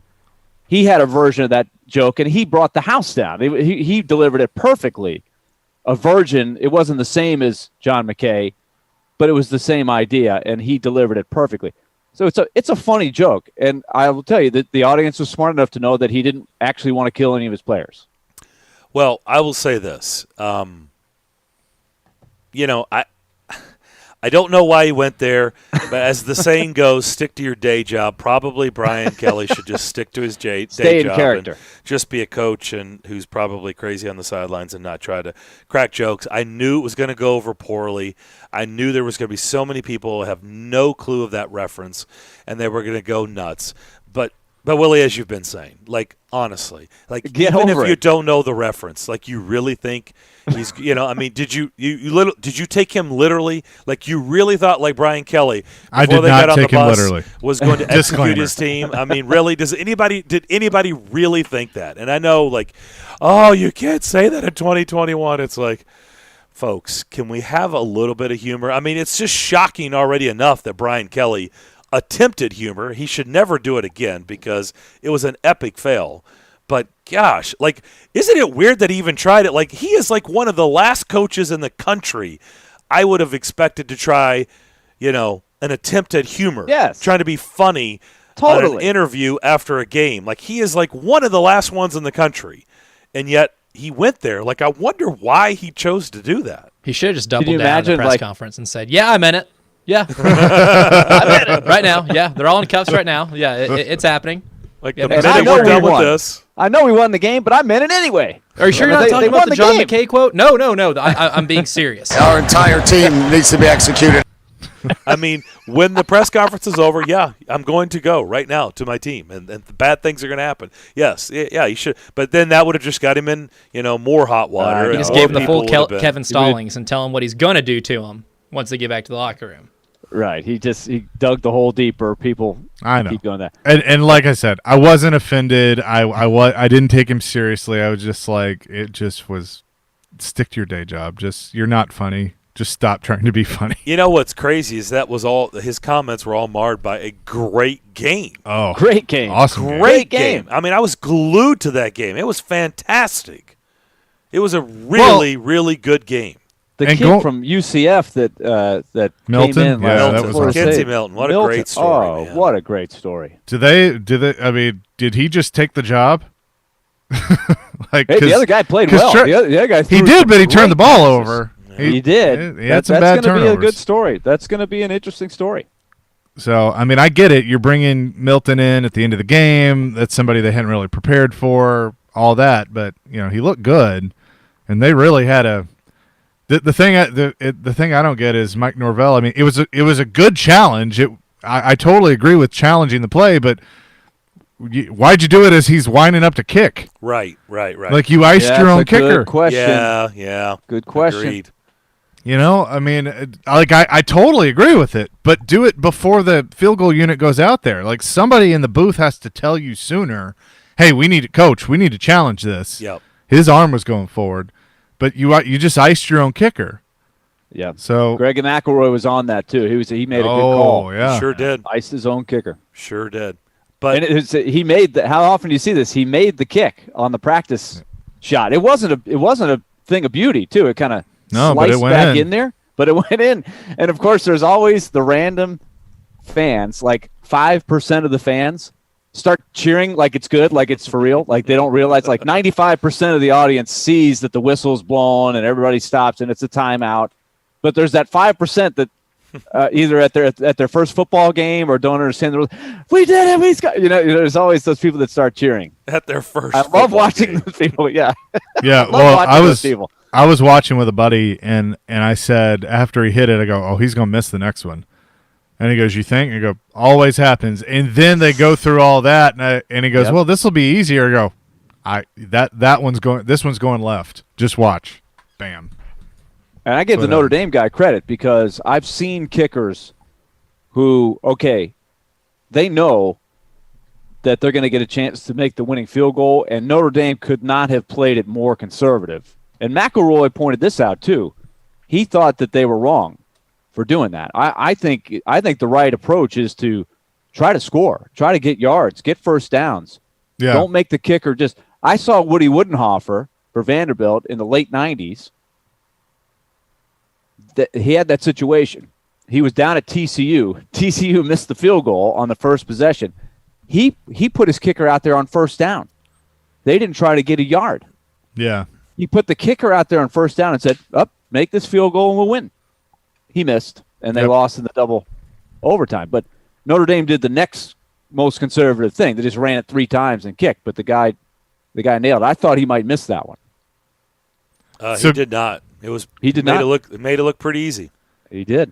So going back to the earlier part of this conversation about, the playoff and, is it going to basically look the same? Let's just take this week. I mean, obviously Clemson's going to fall out of the top 4 because they lost a game. But and Georgia moves up. But, Oklahoma, they didn't look great. They won, but they didn't look great. Nope. So I think that's something that you got to pay attention to. Ohio State got a challenge, maybe more so than people thought. I still think they're going to be a buzzsaw and just run through their schedule. I think that was just, young quarterback. By the way, Minnesota lost their star running back for the season. Yeah, see, that's and the not that Michigan's in this conversation, but their star wide receiver is out for the year too. Mm-hmm. So, by the way, they beat Central Michigan. Central Michigan coached by Jim McElwain. Yes, they did. I guess my point with this is how much are style points actually going to play in? That if you get into a situation where you're the committee and you get there and Clemson only has the 1 loss, it's to Georgia. Georgia runs the table in the regular season. The SEC championship, shouldn't hurt either team. It shouldn't hurt Alabama or Georgia. But then what about A&M? If A&M's only loss is Alabama, how much does that factor in? I didn't think they were impressive, by the way. No, they weren't. So that's my point. How much do you go back and you look at style points, even though it's the first game of the year? Yeah. Do you factor in style points when you're trying to make your decision? It's early. Speaking of style points, were we a little surprised? I thought there were a lot more, and you guys, I know, love the over-under kind of thing. The 3 of us, we were all watching the same game when we were doing our fantasy draft. But Wisconsin against Penn State, obviously Clemson, Georgia, and a few others, there was a lot of fairly low-scoring games for what we've come to expect for college football. Fair to say? Yep. There's no doubt about that. I wonder if that's a harbinger. Are we going to see defenses catch up a little bit to the styles, what we're seeing? This is something that's crossed my mind. I have no idea if that's going to turn out that way, but it wouldn't be a bad thing for the game. Yeah. Seeing a few less track meets, seeing a little bit more strategy in the game, more in the 20s rather than the 40s. Yeah. Yeah, it's so hard to gauge, I think, totals in week 1 because you really don't know. Like you don't have at least with the NFL, you have preseason games that you can kind of get a glimpse of things, but you don't have that. So it's hard to really gauge if that's just week 1 or if that's going to be how it actually looks moving forward. We all got a fun laugh, Darren, when we all love Gus Johnson and the enthusiasm that he has. and it's a great atmosphere. Wisconsin's packed. Camp Randall is rocking, and it's 0-0 at the half. And you can tell awesome. He's still trying to. We got a barn burner. It's 0-0. He's kind of just still trying to pull the energy out of the game, and it looked like nobody was going to score for a while in that game. Yep. By the way, a lot of people high on Oregon, and they weren't impressive. Nope, they were not. I mean, they got the win, but it didn't. It wasn't easy. easy. Looking for style points. That was not one at home. That was not something that's going to be chalked up in the style points category. Fresno made it a game. They covered. I think that line was, we were talking about this there, 21.5. Yeah, it was 20 and a half. touchdowns. Yeah. Yeah. Oregon losing Thibodeau after the first quarter didn't help much. Yeah, either. he was in a walking monster. boot. Yeah, he played one quarter, but he was good. Yeah, so they winning by a touchdown. But, again, is it early or is this, it just shows you, this is why I hate preseason rankings. Like, they don't matter at all. But because you see how things play out in week one and you go, well, that didn't make sense or that made sense, or you just don't know. Like North Carolina. That was a good game, but Virginia Tech was obviously the better team. And they proved it by winning the game. So Iowa State did not pass the smell test. No. People are high on them. They didn't look great. They beat UNI 16-10. 16-10, and it was just, low scoring. Just not, by the way, that's a Big 12 team. Right? They're supposed to have no defense at all. So 16-10, not impressive. By the way, Chris Sanders took Montana State against Wyoming. Yeah, how'd that go? They lost by a field goal. He also had, Temple, and they lost by about 60. Yeah, well, I actually thought that was a good pick, and I was wrong. I'll tell you a team that did look good is the Bearcats of Cincinnati. Mm-hmm. I know they were playing Miami, Ohio, but Desmond Ridder, that guy is a stud. By the way, first Saturday in October, Notre Dame and Cincinnati. That's going to be a heck of a game. If everybody stays healthy, it's going to be a heck of a game. Where is that game? In Notre Dame? That's what I was just looking at. Could be the Desmond Ridder Heisman game. Yeah, a lot of people. It's in South Bend. Yeah, a lot of people, think he's a good. He was 40-1, I think, going into this weekend to win the Heisman. So that was a good value pick. I know Ryan Porth is, just like excited right now listening. It's the second time that Cincinnati and Notre Dame have ever played. The other time, 121 years ago. What was the spread on that one? Not sure. Not sure.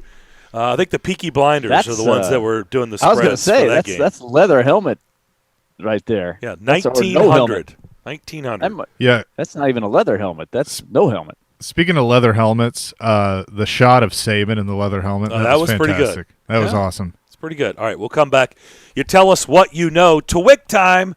On the other side, we've got a good prize attached, but you must call in and participate. 615-737-1025. That's our phone line driven by WilsonCountyHyundai.com.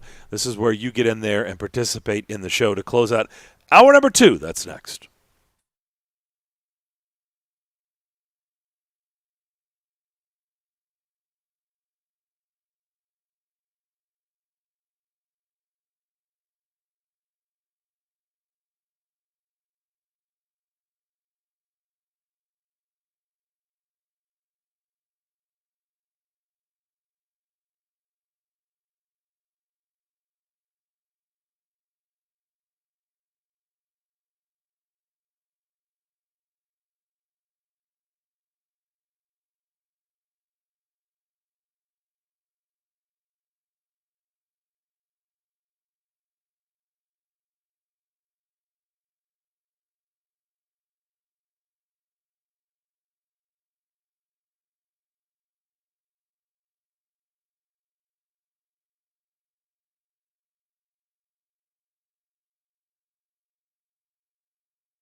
We do, and we know it's Labor Day. We get it. We're the only ones working. You're just listening, hanging, chilling. But get involved. Darren, Daunic, and Chase, presented by Curation CBD. Curation CBD. Products curated for life.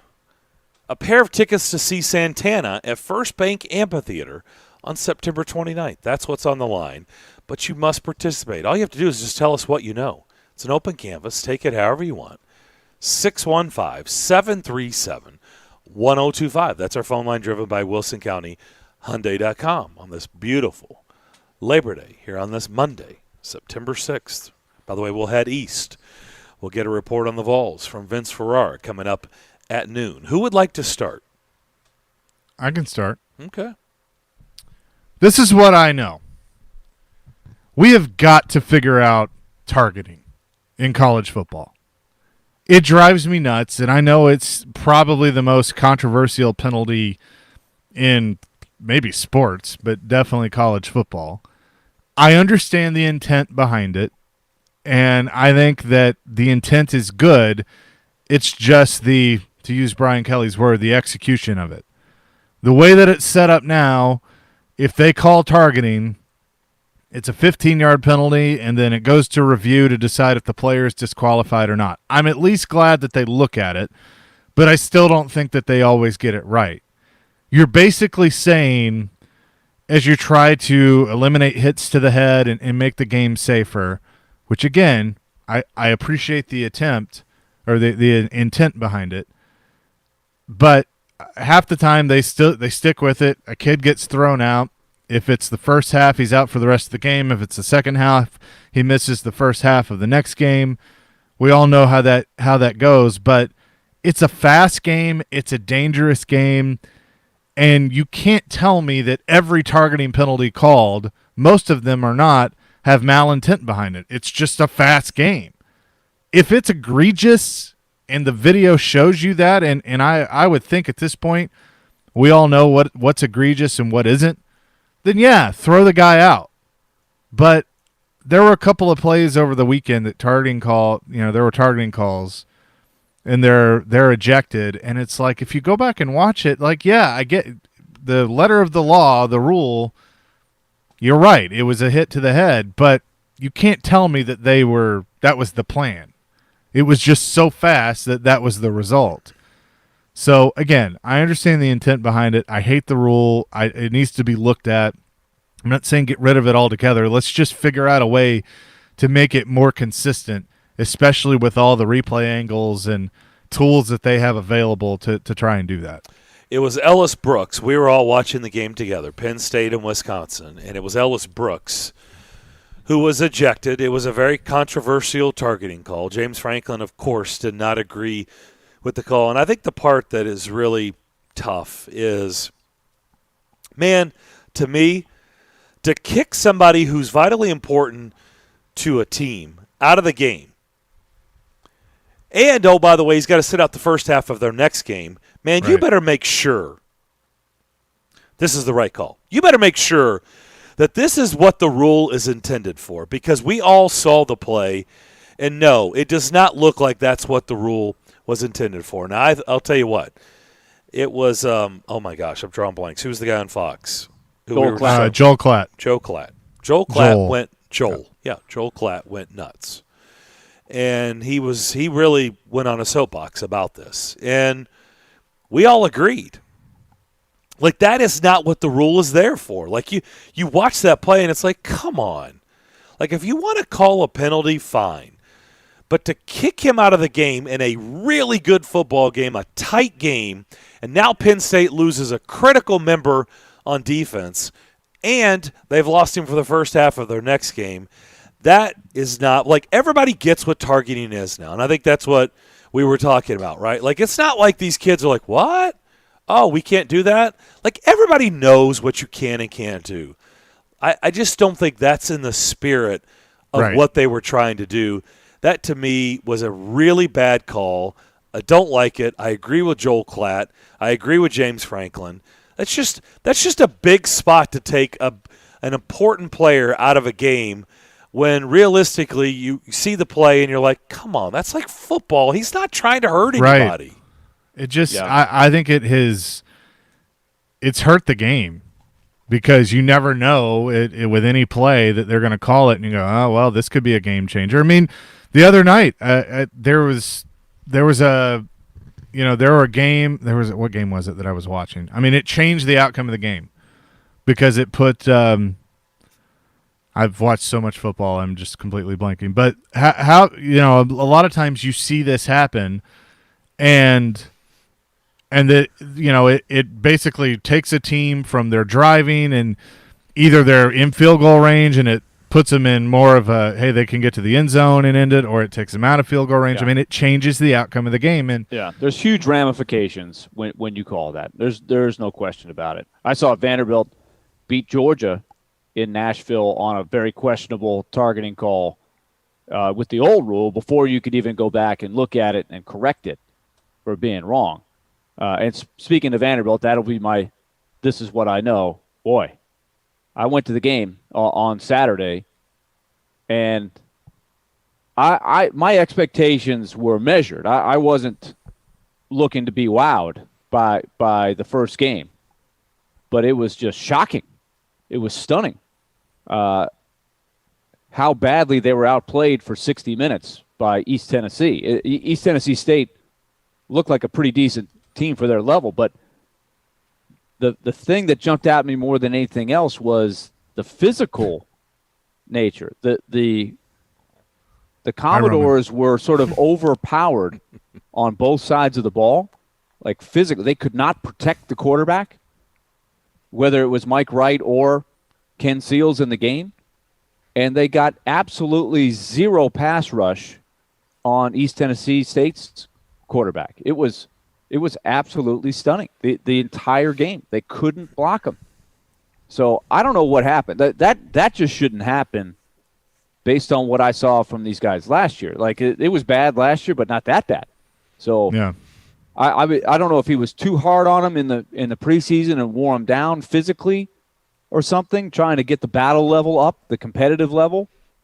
But man, that was absolutely stunning to watch. Needless to say. So let's see how they handle themselves from here. Well, Vanderbilt hasn't won a football game since 2019. They have not. They have not. Clark Lee will join us tomorrow at 1. So we'll talk to him about that. It was South Dakota, Kansas that I was talking about Friday night. I'm sorry. Yeah. Why were you watching that? Oh, never mind. I know. I had investments, never mind. But I mean, the outcome of the game was changed because of a targeting call at the end of the game. It was a stop on third down by South Dakota, but they called targeting and it put Kansas in position to win the game.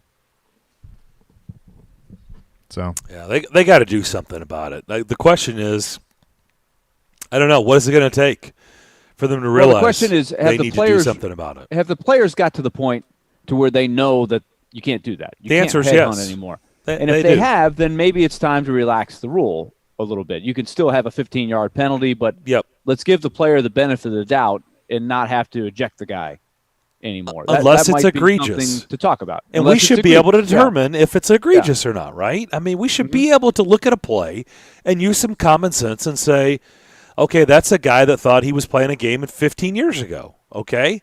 But you see that play, like that is not in the spirit of the rule. Saturday at Wisconsin, that is not what they're trying to accomplish. That was just a good, hard-nosed football play, a kid making a play, and, okay, maybe the helmet's touched. It's like, okay, it's football. Like, what did you think? Like, they don't have bubble wrap around their head. Like, it's just, he was not trying to hurt the Wisconsin player. And now Ellis Brooks is going to miss a half of a game. So it's just, I don't know. I hate the rule. I'm with Joel Klatt. I don't know what it's going to take for them to change it. On the Vanderbilt side of things, Willie, I don't know what to say about that. I mean, look, you get smoked at home by ETSU. I know Derek Mason, he had at least it was a Division I school, right? It was an FBS school that he lost his first game at home to. His first game as the head coach at Vanderbilt. Game as well, against Temple. Against Temple. And they weren't very good. then, but it was a bad start, and obviously things turned around. But man, ETSU, FCS school, a program that got rid of football for over a decade, they got rid of the program completely and brought it back. I don't know what 5-6 years ago, and you go in and they go into Vandy and just smoke them. Ooh, I don't know. I don't know where the silver lining is. And like you said, we'll talk to Clark Lee tomorrow. Like, how are they going to get this turned around? Because the schedule, that was a game that everybody's counting as one of the wins. Oh, yeah. But it was the way that it happened was really disappointing. But you just have to try to – the good thing – the thing is he's taken over a team that won 0 games last year. Derek Mason was taking over a team that had 3 straight appearances in the bowls. They are coming off a 9-win season. So there was a lot of comparison on Twitter which one was worse. They were both – it was close for both of them. You know, at least we didn't have to sit through a weather delay last Saturday like we did against Temple, which that was so both were utter nightmares for sure. But nowhere to go but up. I think expectations are low for the team anyway. It's just very disappointing to have that be the case from a physical standpoint more than anything else. Their next 2 games at Colorado State, home against Stanford. Those are the next 2 games for Vanderbilt. The good news is one of their out-of-conference games is UConn, and Connecticut stinks. They're awful. So that's good news, and they'll have a chance to get better by then because the Huskies, they're awful. We'll come back. We'll start hour number 3 with Vince Ferrara. We'll talk a little bit about the Vols as we head to Knoxville, and he's with WNML. We do that next.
Third hour, Darren, Daunic, and Chase here on this Labor Day. Hope you're enjoying this beautiful weather here in Middle Tennessee. Darren McFarland, that's me, Willie Daunic, and Chase McCabe, Elijah Campbell back on the board at our game studios. Let's bring in Vince Ferrara. We do this every Monday with him at high noon. He's with the Sports Animal, WNML, there in Knoxville. And before we kind of get into what took place Thursday night between the Vols and Bowling Green as they get prepared for their next big game, which should be interesting against Pittsburgh, how about something that we talked about all offseason, all the kids that jumped into the transfer portal and all the former Vols that you saw playing other games in our first full weekend of college football? I know you've got a blog up about that. Yeah, it was crazy, Darren, just watching these games. And obviously Oklahoma was up at noon, and they had three of them, although Wanya Morris really didn't play. Eric Gray got run early, and you saw Keyshawn Lawrence in the secondary and safety play a lot. And, just throughout the entire day, there were just so many of these one-time Tennessee players that you saw in other games. And honestly, just like, Darren, you mentioned that we've talked about it all off season, our listeners have talked to us about it, whether it's calling in or whether it's talking to them in person. I'm on the pregame show on the Vol Network, and I'm out in the crowd getting questions from the crowd and things like that. So I get a chance to interact with a lot of fans, and that was one of the things that I got asked about multiple times on Thursday. People were reacting to it on Twitter and talking about some of those guys. So I threw up a blog that you mentioned listing them because it's astounding how many of them are out there. And I found that there were 27 of them on other FBS rosters right now. Wow. Which is crazy. Now, 5 of those, that's since the start of 2020. So these are guys from last year under Pruitt, transferred out, and then in the offseason, 20, I guess, all but 3 of them were during the season. So, a big chunk of them was after the season during the transition. And then there were 5 more in that 27 that had previously, the year before, under Pruitt, had transferred out also. So just, it was incredible looking through. I thought it was interesting to kind of list them and see, all right, here's who's where. You can do what you want with it. A lot of Tennessee fans, I don't want to say a lot of them, but I got a number of them that were not happy that I put up that blog, that, they thought, who cares? Once they leave, they're dead to me. You just got a lot of that kind of stuff. And, well, you don't have to root for them, and that was not my intention. It wasn't to encourage you to, root for them. You can do what you want. Some people, I'm sure, they were a part of the program. Some people, sure, I don't wish ill will. You left for whatever reasons, you're good. And then other people, once you leave, they want nothing to do with you and they root against you. I get all that. You can do what you want with it, but just didn't make some ball fans very happy with me over the weekend. Again, I wasn't trying to rub it in, or I don't do the whole, poke the fan base stuff. That's not my shtick. I'm neutral. I call it like it is, and when things are going well, you get a lot more of the good stuff. And when this very unique situation of having so many other players on other teams happens, I just put the facts out there, and you can do what you want with it. So just an interesting reaction to that. But, also put up a blog on the game and former Vols in the NFL. So there's plenty on our website, 991thesportsanimal.com. By the way, I was coming back. We had a scrimmage on Thursday, our baseball team, across town, and I was coming back stuck in traffic on 24. Shocking, as they were doing construction. And I was listening to the game, and it went to halftime, and they were doing the scoreboard, and they gave the score of your alma mater, and they called them the Fighting Vince Ferraras. So I did get a chuckle out of that as South Florida was playing on Thursday night against what, NC State? Yes, getting housed by NC State. So yeah, sorry about that. That was probably you didn't mention that, so I did. But that was probably my baseball partner John Wilkerson who slid that in there. He I think that's probably who did it back in the studio. So that good to know, though. Yeah, I was just passing that along. I did get a chuckle in the car. So sitting in traffic on 24 at halftime of the Tennessee game, as they called him the fighting Vince Ferraris. Okay. With not much fight. With not much fight. So Joe Milton, he certainly looks the part, right? I mean, you look at him, and it's easy to fall in love with his frame. He's a big, massive guy at quarterback. He's got a big, massive arm, but you don't always know where it's going to go. So overall, what did you make of Joe Milton's play? It was certainly a mixed bag. You know, he did a lot of good things in the run game, and you mentioned the arm. I mean, it's pretty special. But if you can't hit those shots down the field when you have those big play opportunities, then it's, you can't really cash in as that being a big advantage for you. Now, I thought he made some, really strong, maybe smaller window throws. He has a lot of velocity on some of those throws. Now, there's a few drops, didn't help him, but he had a ton of time in the pocket on a lot of plays, and I don't think that he saw the field really well in that game. Like, he had some receivers open that he didn't see. I don't know if he just had blinders to a certain section of the field or he wasn't going through his progressions. Even Heupel kind of talked about that a little bit in the postgame and today, that just wasn't seeing the field right and going to the right places with his eyes. He was just standing back there, poised, but then you got to make a decision, and you got to see the whole field. And they missed on some opportunities because of that and didn't really get a lot of big plays other than the only completion of the second half was sort of that jump ball in the end zone he threw to Cedric Tillman, and he missed on Tillman on a couple of would-be touchdowns during the game. So he's got to be better in those areas, seeing the field and the accuracy down the field, which is kind of crazy because, with all the criticism of Jared Garantano, a lot of times his best plays would be those deep balls, right, where he'd throw them up and let a receiver go get them, and then it was the intermediate stuff, the shorter stuff that he would struggle at, and Milton did okay in those areas, other than missing the progressions and open receivers, which was something that also Garantano struggled with. So, a lot of people, Darren, have reacted and say, why didn't Heupel bench him and bring in Bailey or Hooker, and just wanting to make this a quarterback controversy already.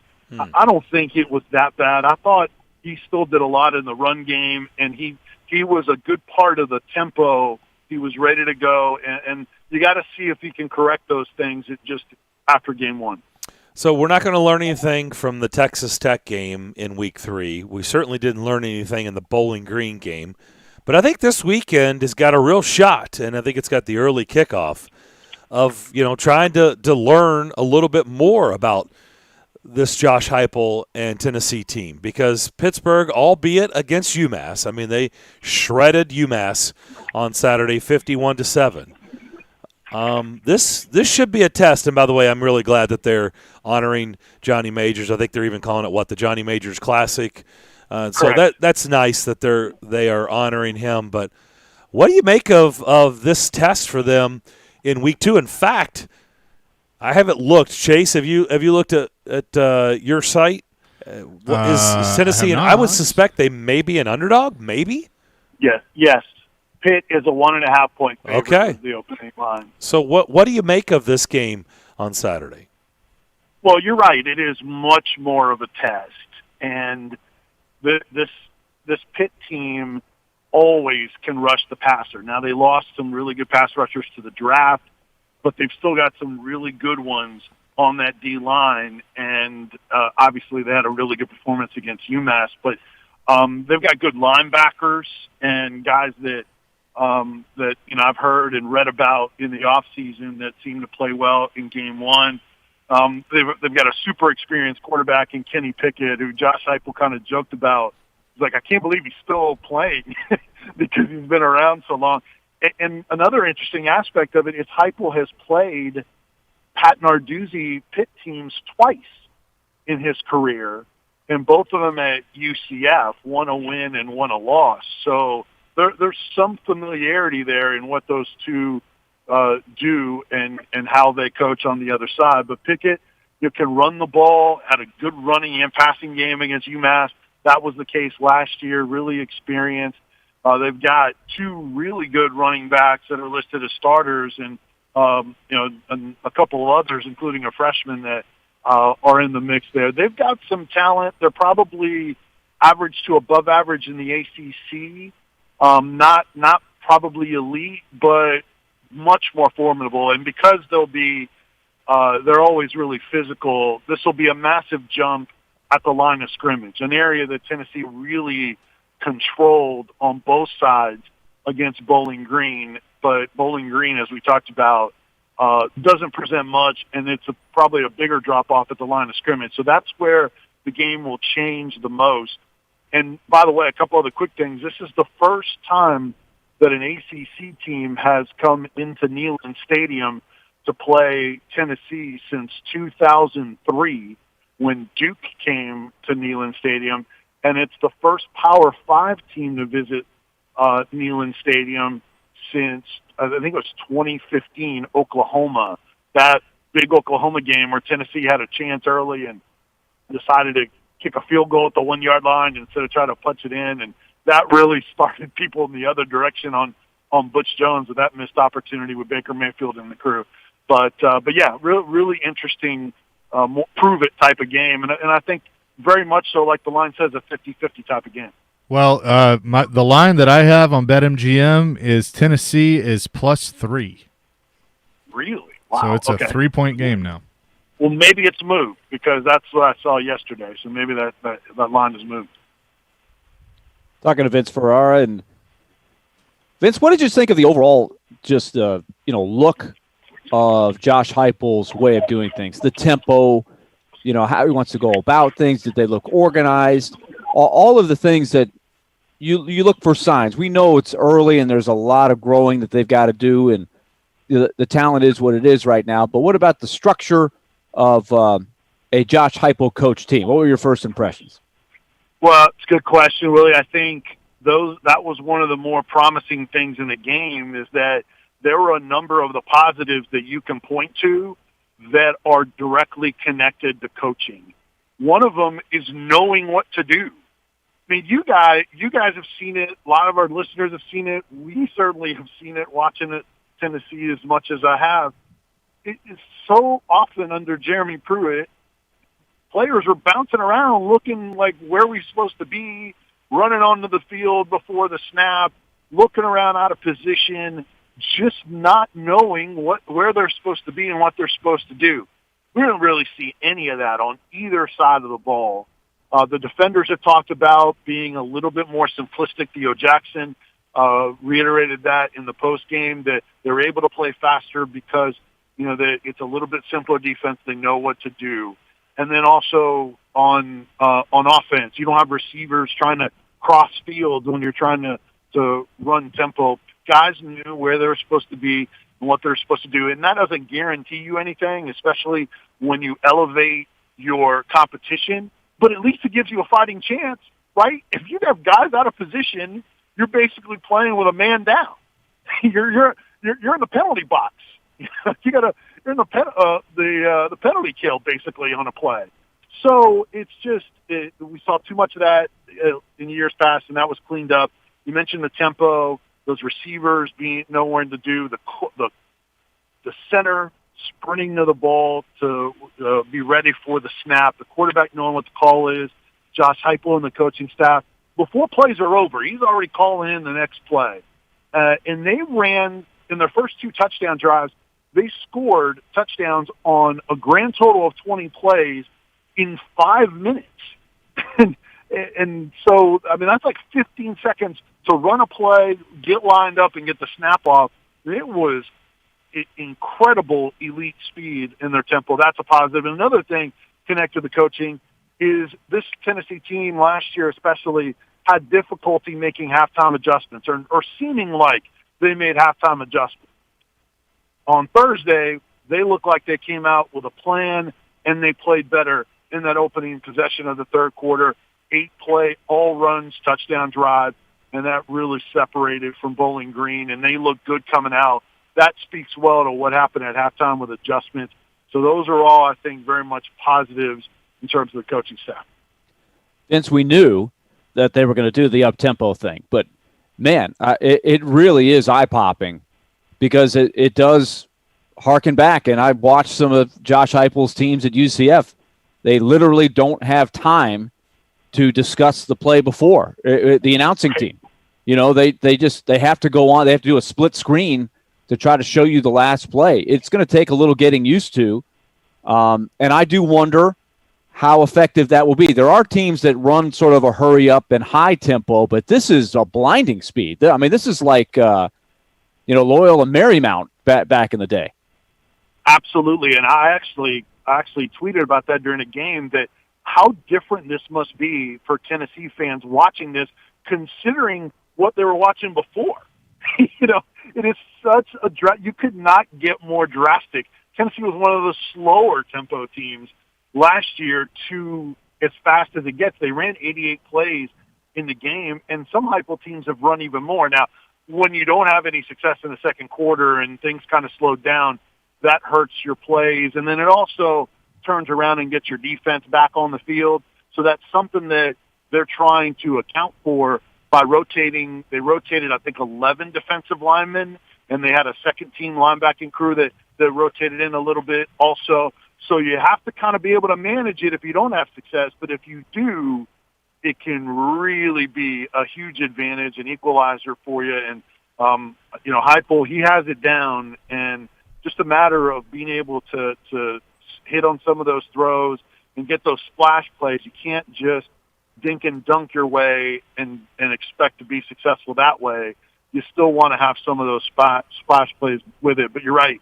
It was very, very impressive, and like you mentioned, eye-popping at the tempo that they were running, especially in those first two drives.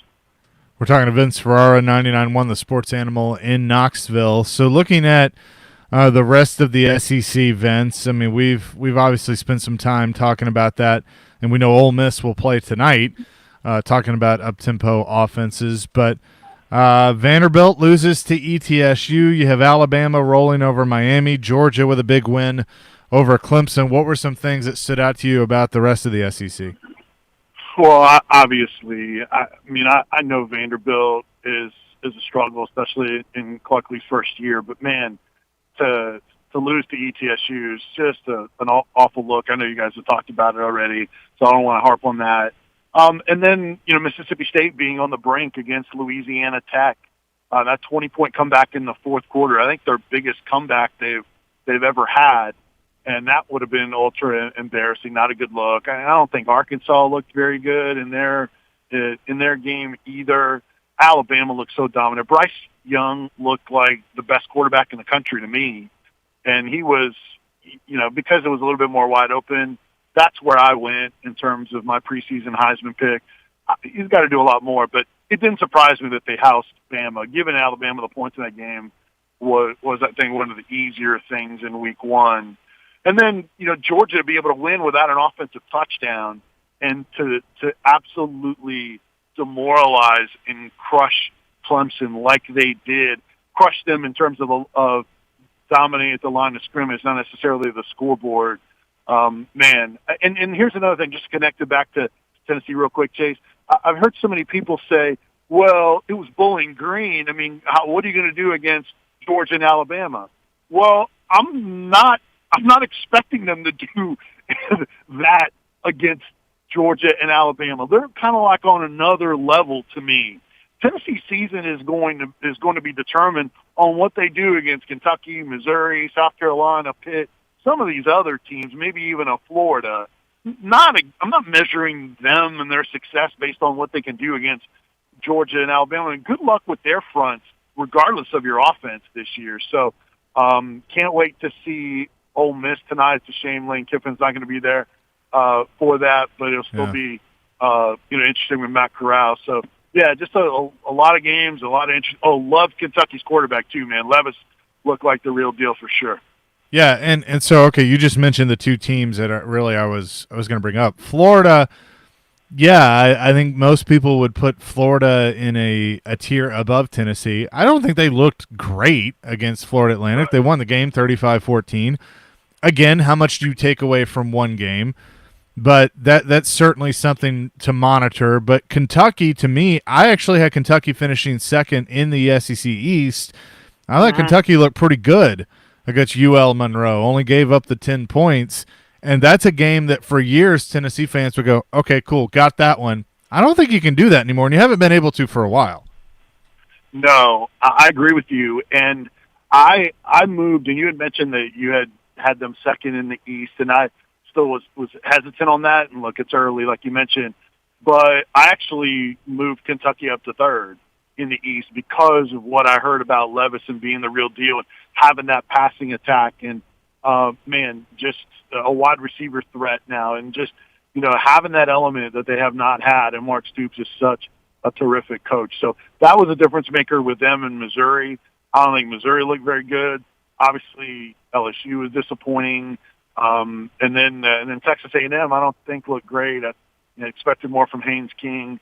So there's just a lot of so and then just really special quarterback play that can really separate a lot of these teams. And no, that Kentucky game, Missouri game, those aren't going to be gimmies, especially Kentucky, and because they're on the road. But I actually think Tennessee will win one of those games. That's how I got them to get to 6. What was just in the landscape of college football, what was maybe your biggest surprise of the weekend? Biggest surprise?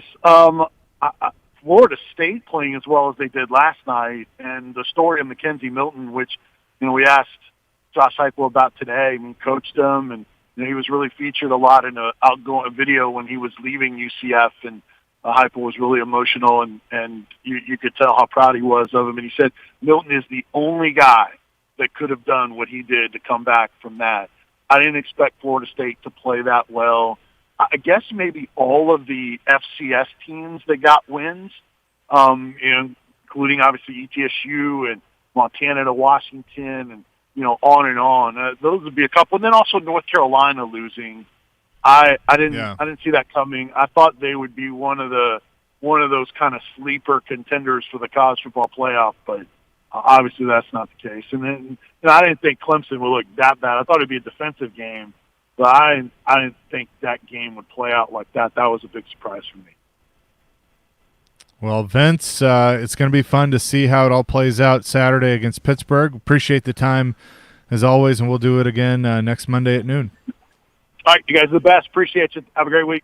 He is Vince Ferrara, 99.1 The Sports Animal in Knoxville. Joins us every Monday at noon.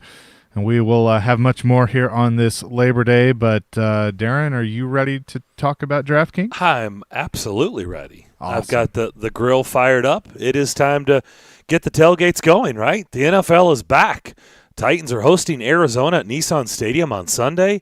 You can get in on all the action before opening night kicks off with DraftKings Sportsbook, the official sports betting partner of the NFL. And with the NFL returning, DraftKings is giving all customers the opportunity to participate in this year's no-brainer offer. DraftKings Sportsbook has moved the spread to the Tampa Bay game on Thursday night as they host Dallas to plus 73 for all customers. That means you can still cash in as long as the reigning champs don't lose by 74 points against the Cowboys. If you haven't tried DraftKings yet, don't miss out. DraftKings is giving new customers $200 in free bets instantly when you bet $1 or more on any football game. Download the DraftKings Sportsbook app right now. Use that promo code 1025GAME, and new customers can bet $1 on any football game to receive $200 in free bets instantly by using that promo code 1025GAME this week at DraftKings Sportsbook, the official sports betting partner of the NFL. Remember, you must be 21 years of age or older. Tennessee only.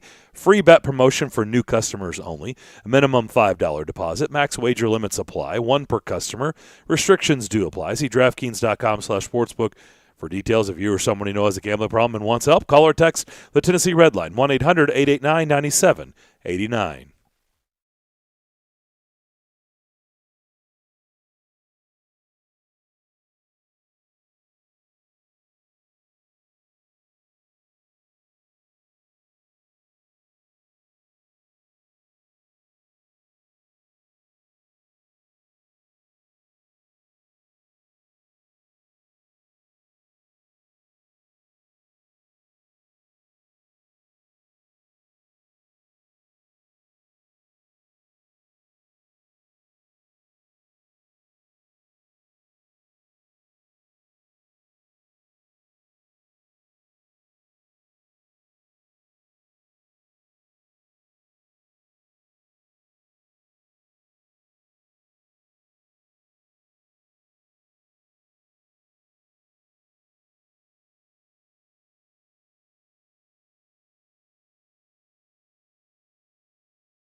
Back here on Darren, Daunic, and Chase on this Monday, on this Labor Day.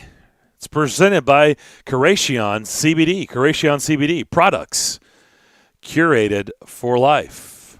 If you want to win a pair of tickets to see Stanford versus Vandy in a couple weeks at Vanderbilt Stadium, that'll be Saturday, September 18th. Head over to YouTube and subscribe to the 1025 The Game YouTube page, and you'll enter to win your way into the game. One winner will be chosen by Monday, September 13th, so a week from today. So get to the game's YouTube page and subscribe, and you'll have a chance to win Vandy and Stanford tickets. If you guys don't mind, I didn't get a chance to give you my This Is What I Know because we got into the whole targeting thing, which was good, and Willie, you brought up Vanderbilt, and we got into that.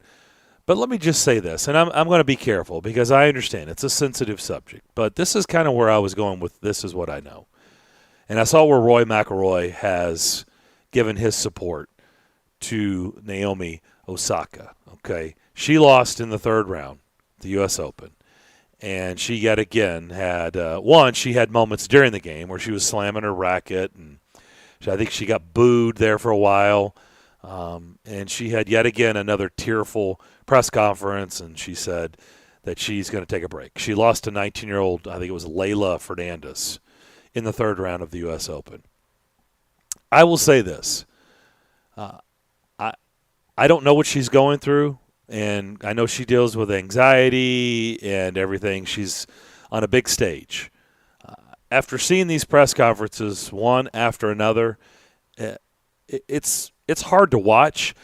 And this is what I know. It is time for Naomi Osaka to walk away. It is time for her to go away for a while and just figure out what's going on, right? Get her life in order and figure out what's happening and why these things continue to happen, because right now she's got things that she needs to deal with, and she's not going to be able to deal with it on the tour. And I understand a lot of people are kind of over it because it's been going on for a while now, and they're like, okay, if you can't handle the sport and the pressure, then just go take a break. And like I said, it's a sensitive subject, and I'm glad Mcelroy backed her up.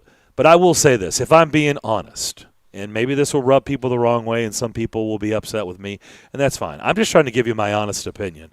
After seeing these press conferences one after another, it is time for her to step away. And I don't know what the length of time is. I'm not a doctor in that field. I'm not a paid professional in that field. I'm not in her head. I don't know what's going on. And I don't even know if there is a timetable. But it is time, in my opinion, for her to step away and kind of get back to some normalcy, right? Get back to a good place for her, because it's clearly not going to get fixed. Trotting out there, tournament after tournament, press conference after press conference, because they're all starting to look the same, right? And it's just not healthy for her. So this is what I know. I'm glad she's taking a break, and she needs to take a break, and I just think she needs to get in a better place. So that's all I've got. That was okay. My This Is What I Know. I mean, yeah, I think that's fair. You know, I mean, it's just not healthy what she's doing. Press conference after press conference. It's just not good for her. It's not. She's in a vicious cycle right now, right? She's obviously in a bad place, and it doesn't take really anything to get her emotional and breaking down. And I just don't think it's serving her well. You know, it's not doing her any good. So this is probably a really good decision for her to just go take a break for a while and come back whenever you feel like you're in a much, much better place, however long that may be. Could be a month, could be 6 months, could be a year, whatever. It doesn't matter. Don't put a timetable on it, right? So anyway, good stuff there from Vince Ferrara from WNML there in Knoxville, talking about the Vols. They are going to have a tough test on Saturday against Pittsburgh. That is not going to be easy. I'm not surprised that Pittsburgh is the slight favorite. Well, did you hear what I said? That it's now on BetMGM, it's 3. Oh, it's gone up to 3. Yeah, so Tennessee's getting 3. I'm curious to see if there's any discrepancies between the books. Let me check DraftKings since I just talked about them. Let me see what they've got. Let's see, by the way, the Ole Miss line for tonight, it just keeps falling. It's down to 9. It was all the way up to 10.5. It's now down to 9. Remember, that Pittsburgh-Tennessee game is at 11 o'clock kickoff, our time. And you're right, DraftKings has got it at +3. I think that's interesting. I do think if it keeps going, I think once you get that extra hook on there could be some value in Tennessee. If it gets up to 3.5 or more. Oh, yeah, no doubt. Could be some value there. By the way, South Carolina getting 2 at East Carolina. Yikes. It's not good. Those are 2 SEC programs. Tennessee at home getting 3 against Pittsburgh, and South Carolina, the underdog at East Carolina. That just tells you where those programs are. I mean, and by the way, while we're at it, let's see what the Vanderbilt line is at Colorado State. I haven't even looked, but I haven't either. It's really pretty close, I think. Oh, really? You've seen it? Yeah. Okay, I have not. I think I saw that on Twitter. When is that game? It must be a night game? Because I'm going through all the afternoon games. I haven't seen it. Colorado State favored by 6.5, according to BetOnline AG. This is from a Cole Kublik tweet. Wow. It's not until, what, 9? What? Is it 9 o'clock our time or 8 o'clock? Well, I mean, it's a late game. It's at Colorado State. Yeah. So. They're on Mountain Time out there. So I think it's at 9 o'clock our time, Saturday night. What network is it on? Facebook.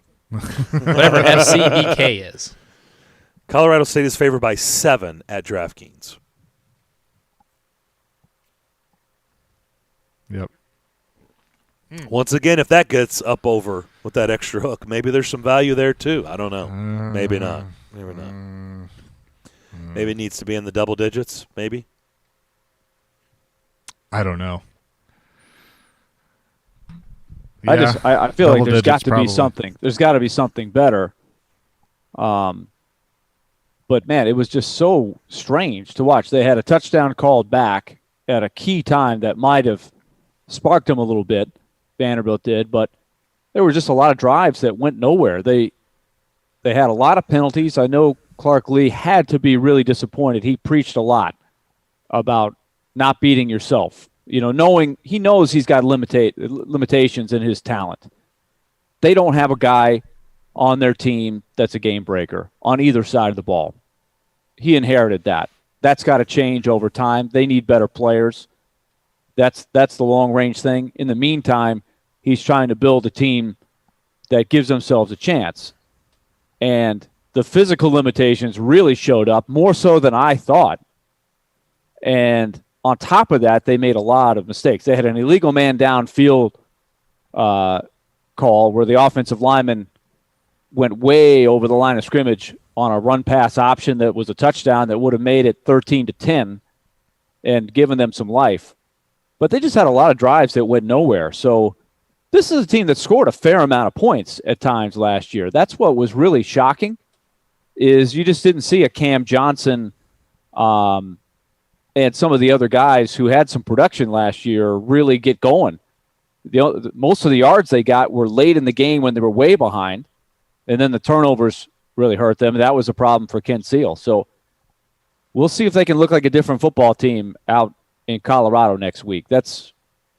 It'll be a back to the drawing board for sure, because they have nowhere to go but up. Can't get any worse than that. Yeah, and I mean, you know, there have been times you've seen a team go through a game like that and they lose one they have no business losing, and then it completely changes things. It's the wake-up call. But I couldn't tell you if that's going to be the case here based, you know, I mean, I would say it probably isn't just because of what we've seen the last few years. I think we knew that this was going to be a work in progress, but maybe not this much. What do coaches always say? What do coaches always say? The biggest. What do they learn the most? When do they learn the most about their team? Yeah, Charles Davis used that line yesterday for Tennessee State. That's another used it several times. Team. And by the way, the Grambling coach used it after the game as well, between weeks 1 and 2. That's when they learn the most about their team. That's another thing. Eddie George, welcome to coaching. 16 penalties for Tennessee State in a game that I thought they really should have won, but shot themselves in the foot way too many times.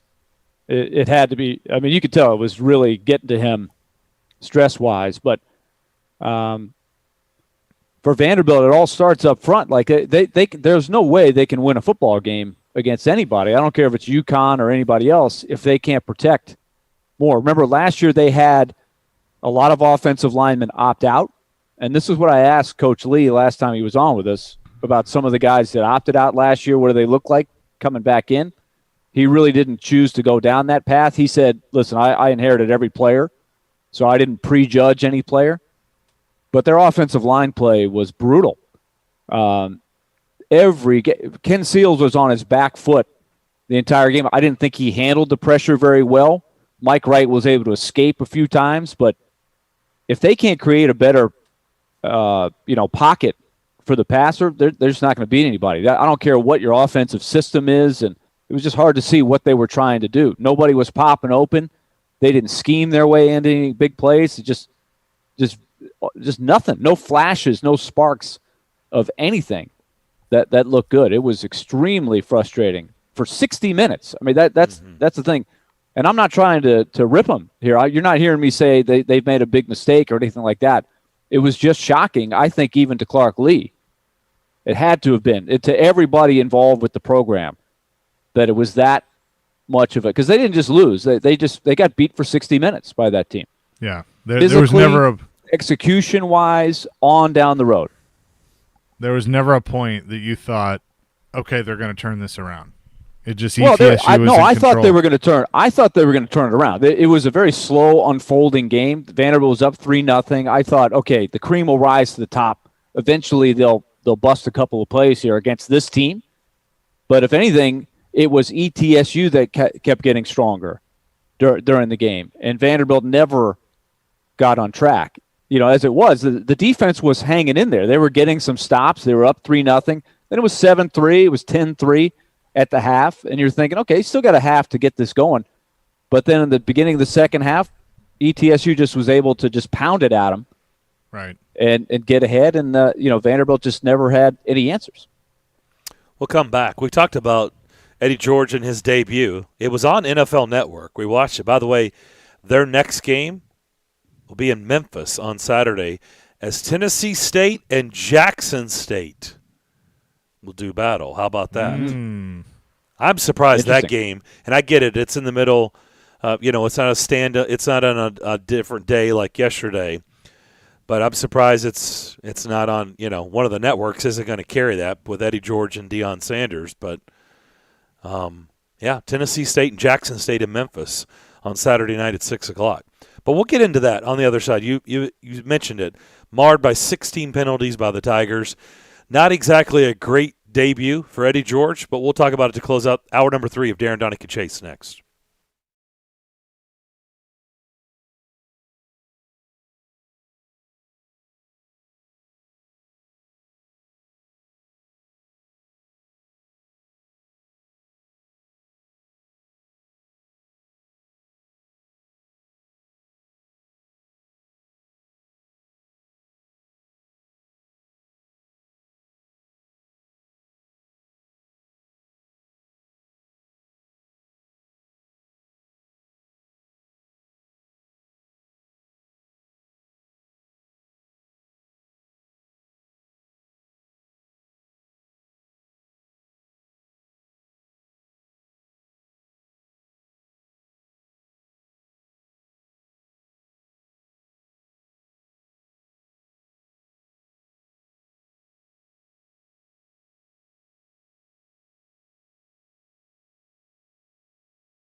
Don't forget, Nashville SC fans, ESPN 94.9 tonight during the 7 o'clock hour, 7 to 8, Nashville SC. So you got the NSC backstage featuring players and coaches. You can watch the show online at the game's Twitch, Twitter, Facebook, YouTube, and thegamenashville.com. NSC Backstage, brought to you by Camarena Tequila, the official tequila of Nashville SC. Nick Suss will join us to begin the final hour of the program here on this Labor Day. Back here on Darren, Daunic, Good Chase, presented by Curation CBD. Curation CBD, products curated for life. So I was talking about the game Tennessee State and Jackson State in Memphis this Saturday at 6 o'clock.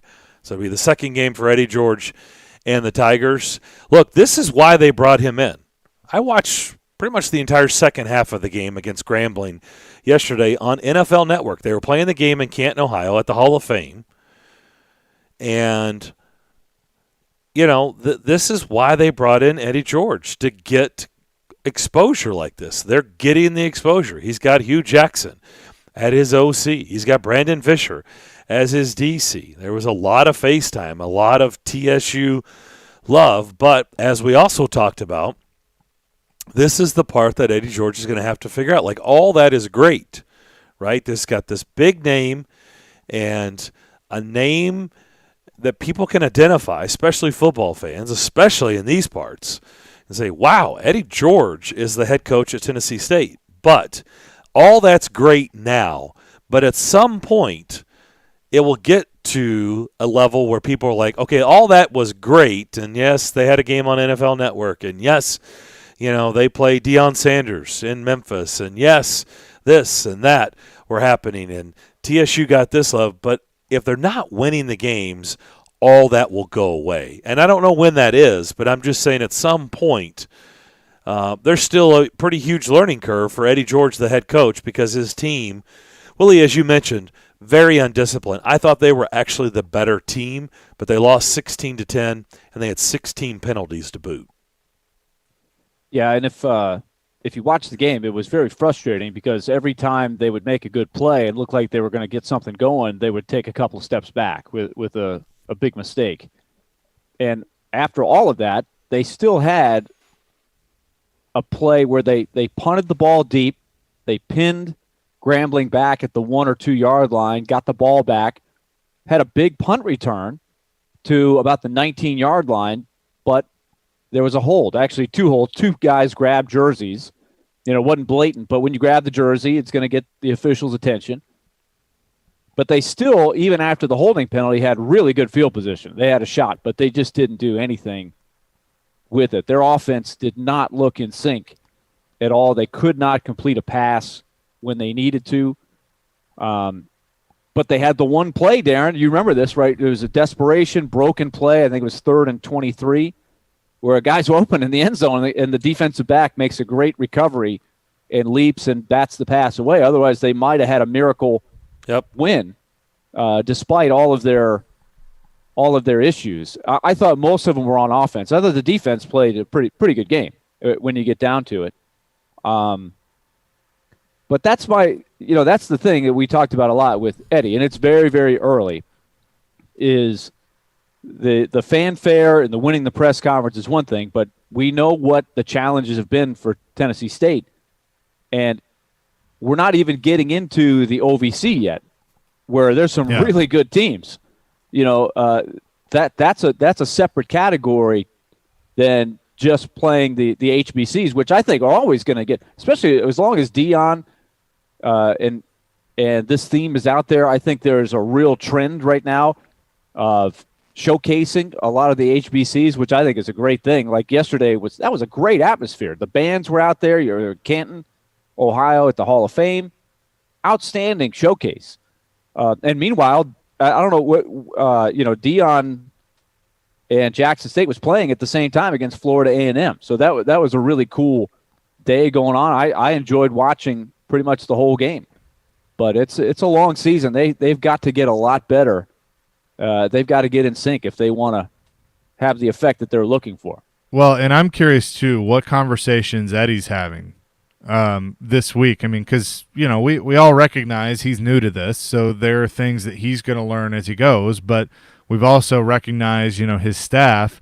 I mean, what are the conversations he's having with Hugh Jackson? Is he talking to Jeff Fisher of like, hey, okay, so now what do you guys think? Kind of how do I help me through this situation? Because, I mean, that's going to be important too. Now, you gotta grow as a head coach. He has no coaching experience at all. At least, these guys that come up through the ranks, they're coordinators, they're assistants, things like that. He doesn't have that experience to lean on. And yes, he played the game, but he played the game 20 years ago. It's very different now. So that's why you assemble a staff like that to try and help you through that point. But you also, you don't have time to just sit around and let it all develop. I mean, it's got to develop fast as it gets ready for next week. And like you said, Willie, they're not even to the OVC schedule yet.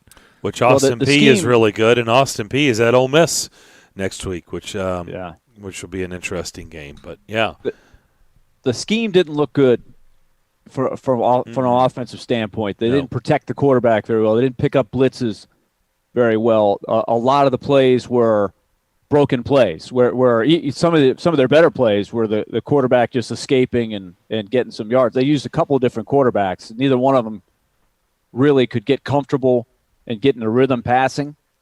Didn't look like they had a lot of guys open when they did throw. It was frustrating. I'm sure if it was frustrating for us to watch, it was doubly frustrating for Eddie George, and that's not even counting the untimely penalties and delay of games and things that plague them throughout the afternoon. So a long way to go for TSU. Long ways to go, and I don't want to look into this too much, but I will say to Chase what you were saying with him, zero experience and things he'll have to learn, and he'll talk to the right people, but his body language late didn't look good. Yeah. And I know people, it's like, oh, don't over. I get that. I'm not overreacting to it, but we do talk about coach's body language, and he looked very frustrated at the end of the game. And that's what we've talked about, right? Great players and how sometimes it doesn't translate to the coaching part, because I'm sure this part of the frustration is, why can't you do X? Because he was used to making X happen when he was a player, right? Like, we need this to happen. Well, give it to me, or you have more control as a player than a coach, and so I'm sure that was part of the frustration. It's hard for great players sometimes. Like, why can't you understand to do it this way? Like that, I understand it. Why can't you get that? Like, we have to do it this way. And it definitely looked like he was frustrated late in the game. You could kind of see him put his head into his hands, kind of like bury his head into the palm of his hands, like, oh my gosh, this is driving me crazy. And I understand, it had to have been frustrating. He's a fierce competitor, but he'll have to learn all these things because he is going through it. And unfortunately, which is weird to say that about a TSU coach, he's going to have to go through some of this stuff on a big stage. And there's a prime example. Rod Reed didn't have to deal with that. Like, this game was on national television. It was on NFL Network. And if you have NFL Network, which most of us do, you could sit there like I did and watch the game. And so he's on a pretty big stage, and so he's got a lot of eyeballs that normally Tennessee State doesn't have on him or on them that will critique and evaluate him as the head coach. Yeah, and how many another thing I thought about, Chase, was with Hugh Jackson. We mentioned this. Hugh Jackson is used to coaching NFL players. It's a whole different thing when you're coaching college players. What can they absorb? How do you teach them? You can't assume that they know what an NFL player knows. It's a totally different thing. So that's what I worry about from an offensive standpoint. Where do they go from here? And a lot of the comments I heard from Charles Davis that he was relaying from his conversations with Eddie George was putting out fires, just getting established. It's been a challenge, you could tell, for Eddie George, getting an understanding of what it's going to take to succeed there. He's brand new at this. And it showed up, right? There's so many things that every coach would tell you that behind the scenes, getting everybody on the same page, creating that environment to succeed, putting in a a system that they can absorb and flourish under. Those are all big challenges. Real quick, I just want to make this point. Different levels, obviously, but going with the whole player becoming a coach and having to let go of some of those player thoughts to be a coach. Vrabel went through it and is still going through it at times. We've talked about that with Mike Vrabel and the Titans, that the body language and some of the emotion that you see from the player that's in him to being the coach. Eddie's going to have to learn that too and adapt to that. And he was a coach. He was on staff. He was a coordinator, and he's been around head coaches. Eddie is truly just jumping in there, not going up through the ranks. All right, we'll come back. Final hour. We'll begin with Nick Suss. We'll talk about the Ole Miss game tonight against Louisville. Also get his take on Mississippi State having to come way back to eke out a 1-point win over La Tech at home. He's with the Clarion Ledger. We do that next here on ESPN 102.5 The Game.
Fourth and final hour, Darren, Daunic, and Chase here on ESPN 102.5 The Game. We told you we would talk a little bit about the game tonight. Yes, there's still another game tonight. Hopefully it'll be as exciting as Florida State and Notre Dame last night. Ole Miss hosting Louisville. And to help us with all that, Nick Suss. We love our chats with him.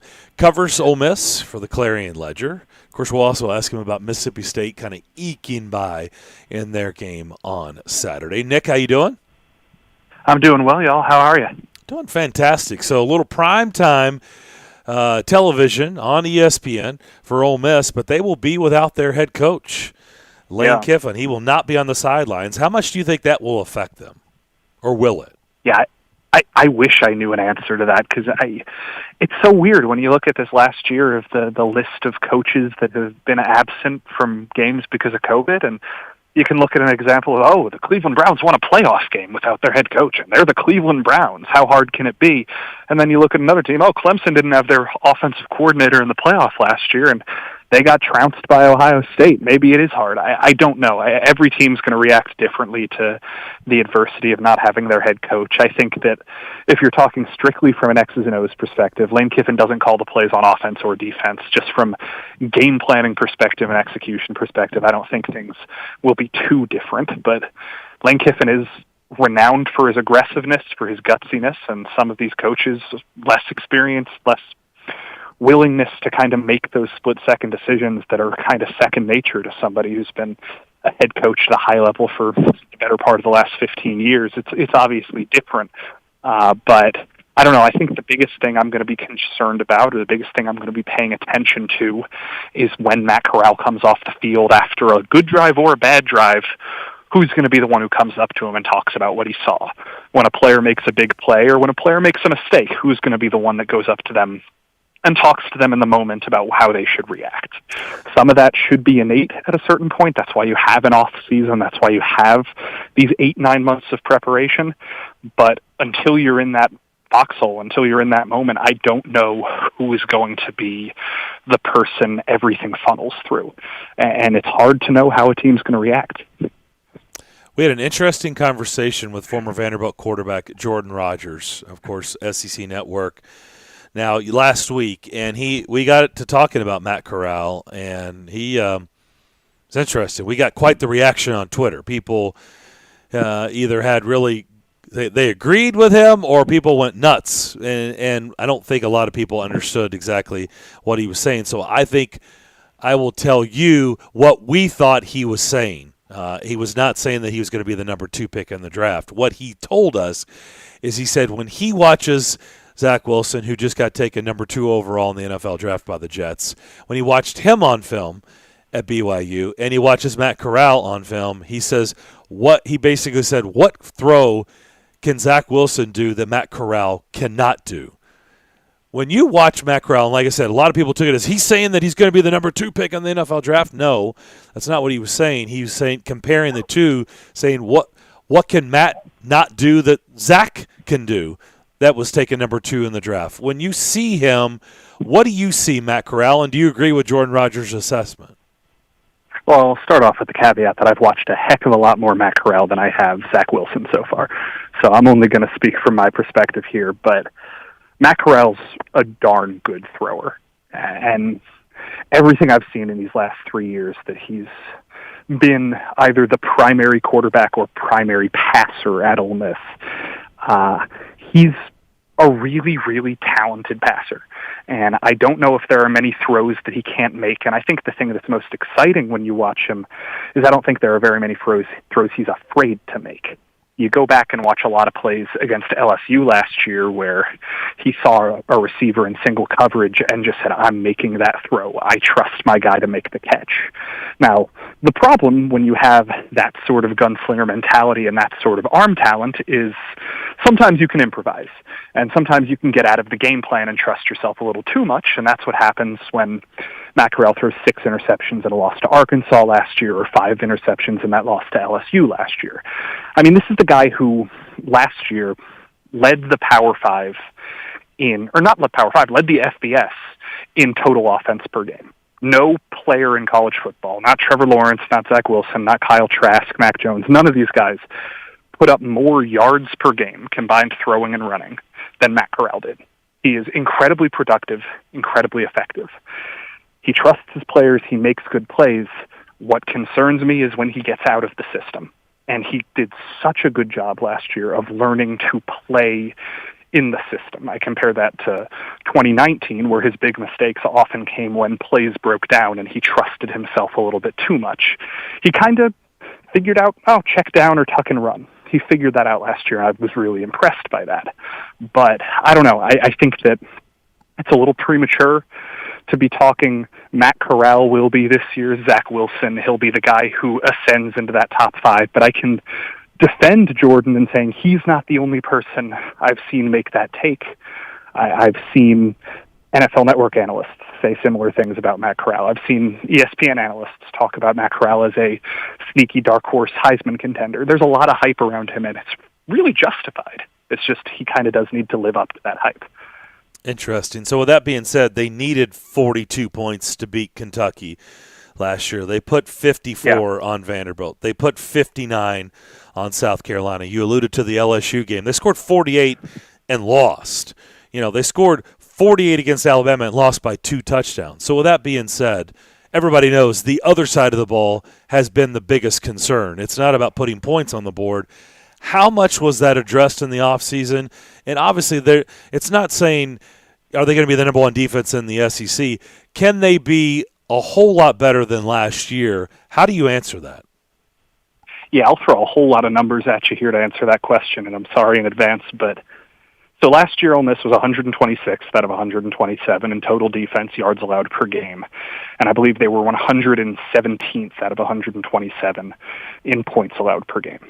Now, if you have about the 70th best defense in the country, meaning you're about average, then that means you give up about 28, 29 points per game. In the last 10 years, teams that scored as many points as Ole Miss did last year per game and gave up fewer than 30 points per game win 82.5% of their games. That means they go about 10-2.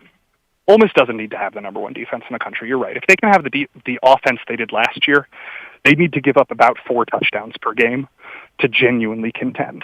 And the question is, can they do that? I don't know. You look at the last 5 years of Ole Miss defense, and the big issue has been depth. It has been probation and recruiting sanctions really hurt this team's ability to have quality second and third string players. There was a game last year where they had 2 starting defenders missing because of COVID, and they had to move a receiver and a running back over to defense, and they both played 20-plus snaps that week. This year, that's not going to be a problem. They brought in 12 combined defensive linemen and defensive backs in the recruiting class alone, and I expect 5 of them to contribute tonight. They brought in a cornerback from junior college who actually started at Ole Miss in 2019, went to junior college last year, came back to Ole Miss this year. They brought in Navy transfer Jake Springer, who's probably going to start at safety and be one of the better players on this defense. And they brought in Maryland transfer Chance Campbell, who's got a good chance to start at linebacker tonight. They have a lot more bodies on a defense that also returns 9 starters from last year. A lot of pieces. Then you hit the age-old question, well, is it good to return 9 starters from the team that was second worst at stopping teams, or is that bad? I don't know, and that's why I've got a big question mark next to the defense. But my instinct is they're probably going to be a little better, but I still think it's going to be a work in progress. We're talking to Nick Suss, the Clarion Ledger, as we talk the Mississippi teams. I'll shift to the other one for a second. As Mississippi State does get the win, but it's a 1-point 35-34 win over La Tech when La Tech was up by, I believe it was 20 points at one point in the game, and they're able to come back. I look at the schedule, Nick, and that, in my opinion, is probably the easiest one on the schedule, and they struggled just to win that game. They got NC State coming up this week. What's kind of the outlook in your mind for Mike Leach and the Bulldogs as they try and get that program back on track? Yeah, I mean, off the top of my head, I'm pretty sure 5 of their next 6 games are going to be against NC State, Memphis, Alabama, LSU, and Texas A&M. Yep. And that's obviously not an easy draw. You definitely don't want that to be your first month of the season. And I mean, it's conceivable that they could be below 500 heading into October, and that's never what you want if you're an SEC team. That said, this is such a young team that's so hard to gauge. And I think I was a lot higher on Mississippi State coming into this year than a lot of people were, just because you look at they're returning their leading passer from a year ago, their leading rusher, their leading receiver, their leading interceptor, their leading forced fumble guy, their leading sack guy, their leading pass defender guy, and all but one of those players was either a freshman or a sophomore last year. This is a team that has so much room to grow into itself, and you're going to have those growing pains. And it's unfortunate that you have those growing pains week one, and you're in danger of a last-second field goal beating you at home against Louisiana Tech, a team that was breaking in a lot of new starters as well. I still wouldn't be out on Mississippi State. Now, don't get me wrong, NC State looked really pretty good this weekend, and it's going to be a tough battle for the Bulldogs from the jump. But I don't know. I think that I give Mike Leach's offenses kind of the benefit of the doubt because that was my next question. Let's not pretend like last year when Arkansas figured them out week 2, that was the first time anyone ever realized, hey, well, if you just sit back and zone coverage and just drop 3 and make them check down, we can stop the air raid. People have known that for over a decade, and things worked at Washington State. Now, are you asking, will it work to a point that they can go 11-1, that they can go 12-0? I don't know. I don't know if an air raid team can do that. But do give the benefit of the doubt to the offense that has worked for 20 years, despite people having known how to stop it for 18 of them. So, I don't know. I think that things looked good in that fourth quarter. If they show up and play against NC State the way they played in the fourth quarter against Louisiana Tech, they're going to have a shot. If they play like they did in the first 3 quarters, they're probably going to be down too much to be able to be the cardiac team that comes back again. But I'm still going to hold off on writing off this team until I see a couple more games with this young squad. Yeah, I mean that was where I was going to go next. I mean, nobody says that the air raid offense is supposed to be easy, and we've seen that it takes him a little bit of time at whatever stop he's at to get everybody acclimated to it. You mentioned this is a young team, but I guess my question is how patient is not only the university but the fan base willing to be, knowing, even factoring in that you had last year that you didn't have spring and a normal camp to install it all. Just what is the patient level of everybody? That's really hard to say. I don't know, because I know there's one side of the fan base that can say, well, Mississippi State ran a coach out of town in 2 years ago, and that happened. And Joe Moorhead was a guy who led them to 2 bowl games in 2 years, and that wasn't good enough. So are the standards raised to that degree? I don't know. I think that Mike Leach is going to be different because of the overwhelming support there was for hiring him and how big of a brand name he is and how good of a cultural fit he is for Starkville, and how people have to pay attention to your program when your head coach is Mike Leach. Just like how in Oxford people have to pay attention when your coach is Lane Kiffin, and just like in Jackson, where Jackson State has Deion Sanders there, and you have to pay attention to him as well. There is something to be said of having that value, of having somebody that people nationally will pay attention to, and I think that Mississippi State fans understand that. That said, if you come out and lose to NC State, or if you come out and lose to Memphis, and then you're facing down an SEC slate that starts with Alabama, LSU, Texas A&M, there are going to be some people that grow frustrated if you're looking down the barrel of a 2-4 or 1-5 start. That's not going to be the type of thing that fans like to see, especially in year 2 when things are supposed to be a little bit cleaner than they were in year 1.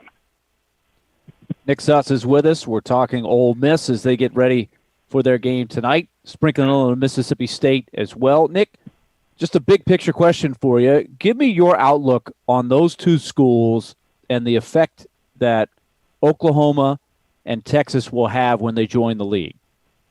Oh, that's a good question. I don't know off the top of my head how directly it'll affect them, because I'm not sure yet. I don't think anyone's sure yet if the SEC is going to go to 2 divisions of 8 or 4 divisions of 4.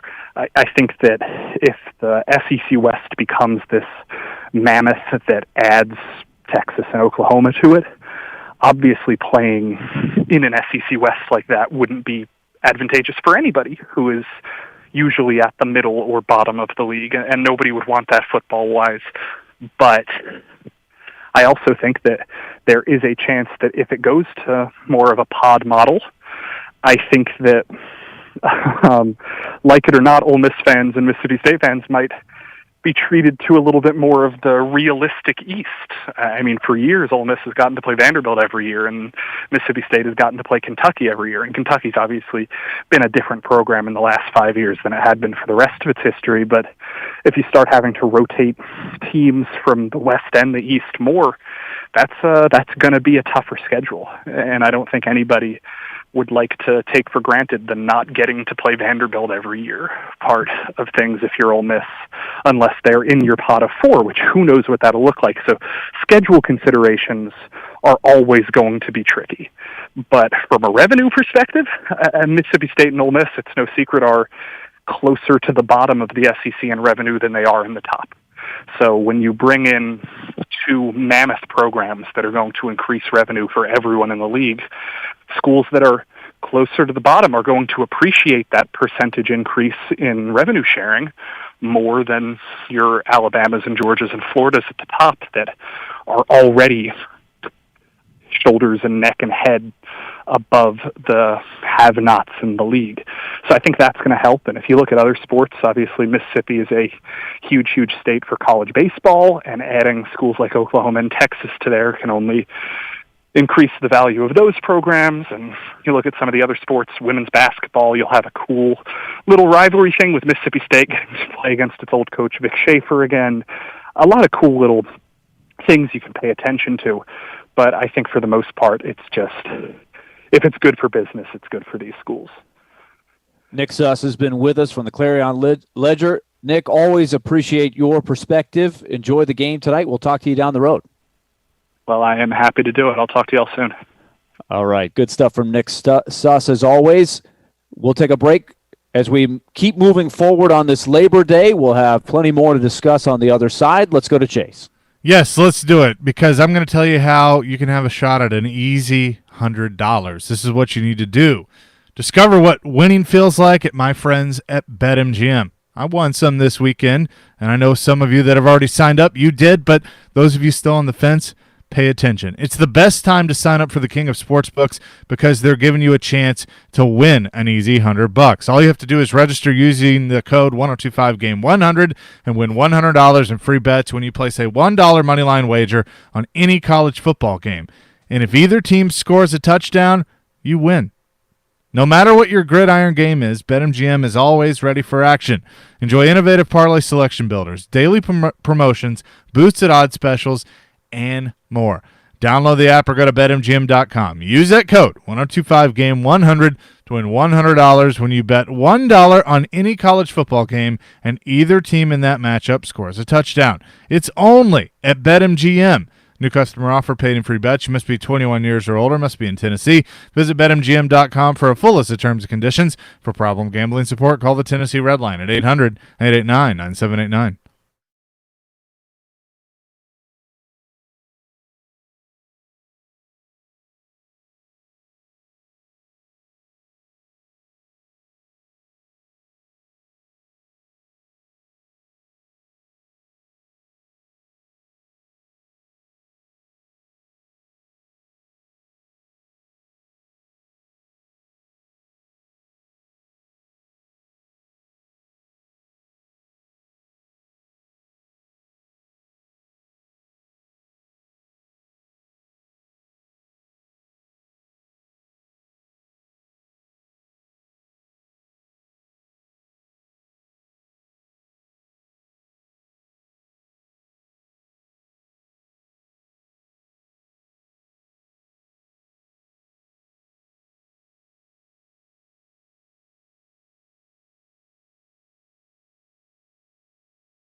Appreciate Nick Suss for joining us from the Clarion Ledger. Good stuff from him, as always. Back here on Darren, Daunic, and Chase, presented by Curation CBD. Curation CBD products curated for life. Did you say Jake? Darren, Daunic, and Jake? That's what it sounded like. I said Chase. I do a lot of mess-ups, but I don't think I've ever messed up and said Jake. I feel pretty good about that. Well, hi, Jake, whoever that is. Check Jake the from audio, State Farm? Elijah. I'd be curious. Maybe it was Chake. Maybe it was Chake. It might have been Chake.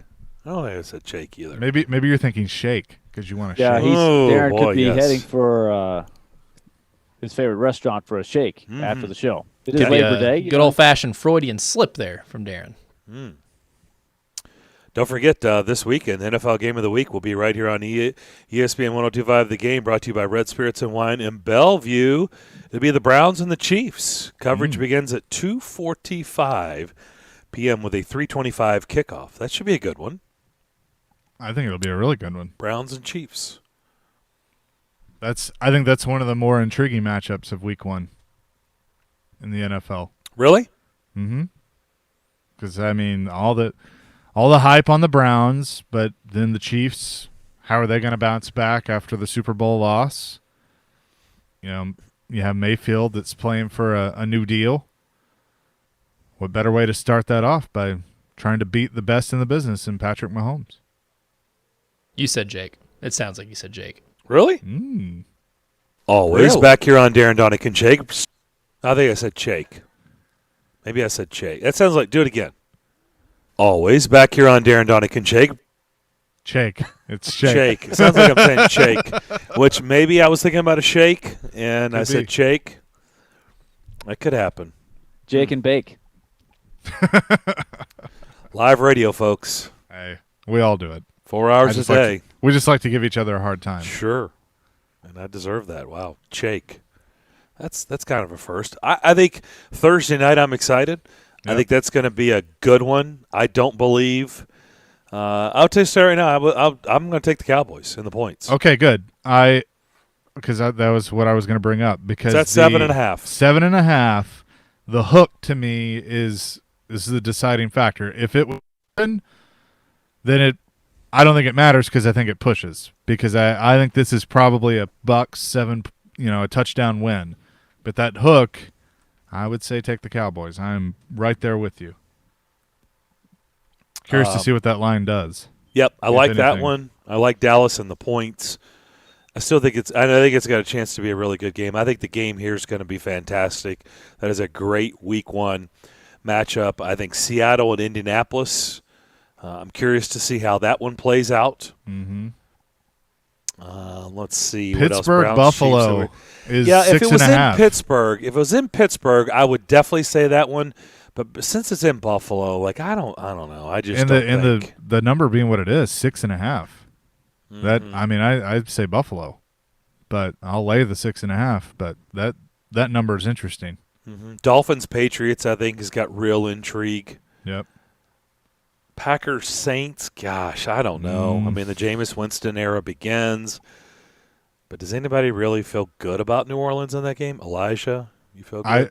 I think Aaron Rodgers has been sitting in his house all week, and he has 3 members of the Green Bay front office, and he's just been throwing darts at him just all week, just getting psyched up.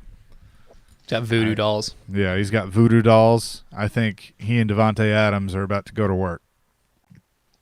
Got to be honest, I'm disappointed in the first Sunday night game of the year. Bears at the Rams? Yeah. Really? No, they're opening. They didn't get to do the stadium opens on prime time last year. So, but is that going to be a game? Would be if they had Fields. That was the hope. Was that Fields? I know it's going to be Andy Dalton. Come on. Really? Odds that Fields is in by halftime. If it's 14-0 Rams at the half, does he make the switch? Boy, is the leash that short? Because honestly, it should be, because I think his leash is short. I think Ryan Pace and Matt Nagy their leashes are very short. And a lot of things depends on field. So if they're losing 14-0 on the road at half, I'm thinking that conversation is like, do we go to the rookie? But once you do it, you don't look back. I know that's the thing. It's like then people are going to be like, what were you doing? Which I know they're already doing that anyway. Like I get it. People are going, what are you doing? But if you pull the trigger within a half of week one, like, honestly, what are you doing? Typically, like here we saw it with Vince. It was, week 4, week 5 against Dallas. I mean, usually it's like after the first month. And I think we've talked about that on the show. Like, probably after September, we kind of thought that's what it would be with Mac Jones. But obviously that didn't play out that way. But we talked about the Chicago situation, the New England situation. It's kind of like after the first month, then you'll see them in there. But if you're doing that after halftime, like people are just going to say, what in the world are you doing, Nagy? Like, why did you ever start with Andy Dalton? Like everybody has said Justin Fields has looked like the better quarterback. So what are you doing? He's the future. Right. After a half, you pull the plug? Really? I don't think so. So my answer will be no. They will not. It would have to be really bad. Yeah. To me, it'd have to be like 24-0 Rams at half. And the Bears really inept on offense. I'm curious of what the walkaway point is with Dalton. Is it you lose this game, okay, give him one more game, you start off 0-2, then do you do it? I mean, because we all know it's going to happen. It's going to happen at some point. Like it's like you said, this is kind of a waste of like time here. They're not beating the Rams. They're not. They're right. And then so what's their next game? I'm in a suicide pool. I'm just telling you right now, I'm taking the Rams. You get one. The Bengals. You have to pick a team to win, and then you're not able to pick them anymore. Like I want to make it to week 2. Like I'm taking the Rams. Okay, now that's interesting. You got the Andy Dalton revenge game in week 2. That's interesting. What, the Bears and the Bengals? Yeah. Where is it? It's in Chicago, but it's in still Chicago. It's still against his former team. Would you take Chicago? That's a tough one. I kind of need to see the line on it. But that's a tough one. I mean, what if Joe Burrow comes out and looks really good in week 1 against the Vikings? Which I think there's a chance that happens. I would take the Bengals this week against the Vikings. I think it's 3. Mm-hmm. Yep. I would take the Bengals. That's interesting. Because what you are looking to do in those situations with the suicide pools is you're trying to save things, right? So that would be a good one if I really felt really strongly about it. Maybe that'll change. Like I need to see week 1. Because, how many times are you going to take Chicago, right, throughout the course of the season? So you're always looking for teams to take that like how many opportunities are you going to get with them. So you want to use them when you feel like there's a good window there, right? Mm-hmm. Like the Bills, like you don't want to take them this week. I mean, the Bills, you're probably going to be able to look at most weeks and say, this is, I could take the Bills. But I'm taking the Rams just because I want to make it to – I do horrible in these. I don't even know why I do it. I did. I think I did it one year, and I was out like within 2 weeks. Usually I'm out in the first week or the second week. I'm out. Like I don't know why. You would think picking a winner, no spread in the NFL would be easy. Oh, so you just have to win outright. Oh, yeah. There's no spread. You just pick them to win. I'm still out in week 1 or week 2 every single year. Yeah. It's hard. Rams. I think the Rams, that's a good pick. It's the one that makes the most sense to me. I mean, Tampa Bay has the same line, but I don't feel nearly as good about them as I do the Rams. Like the Rams are not losing at home to the Bears on Sunday Night Football, opening up their stadium to fans. No chance. It's not happening. And all the hype around Matthew Stafford, no, it's not happening. You might consider the Jags because the Texans just named Tyrod Taylor their starter. Yep. That ain't happening. I think Urban goes 1-0. I mean, but are you willing to put Somebody's going to win. All right. I know. I mean, the And line's just said 3. Urban Meyer is going to go 1-0. He's going to win his first game. Could be a tie. Could be a 10-minute overtime. I swear, be if that's a a tie. just send them both. Put them out in the ocean. Let them drift away. Say, I'd see be you like, in what are we 2022. doing? I think probably the Jags win, but it's the Jags. Like, how do you bet on the Jags? I know. And by the way, Tyrod Taylor could be motivated for a week. Yeah, for a week. You know? He was last time. What's Deshaun Watson doing? Is he the backup or is he, just chilling? No, he will not suit up. No. I do not think you'll see him on the sidelines. No. Like, don't even come to the game. It's kind of a mess. Yeah. It is. And they've kind of created this mess. So could they not they could suspend him. They could say, but I get it. There's finances involved. But yeah.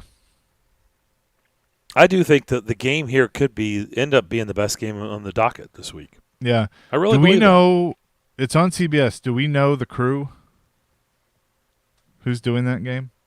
I do not. I do not believe Robbie Bourne has sent out the kind of the game notes, which would tell you. I don't think that's been. Usually that's, I think, tomorrow. It'll tell you the crew. I'm sure it's known. I'm sure we could find it through Richard Deitch or somebody that covers the media. Who's on the night? Who do we predict if we don't know? The CBS game. I don't is think this an Iron Eagle? This could be an Iron Eagle. This could be his. Are you sure? It is CBS, right? Yes. Even though they're playing an NFC team. Yes. Because doesn't the road NFC team usually get a Fox? Yeah, but that's all different now.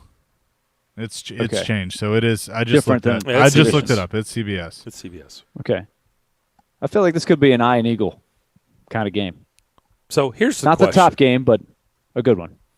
What's the crowd going to look like? I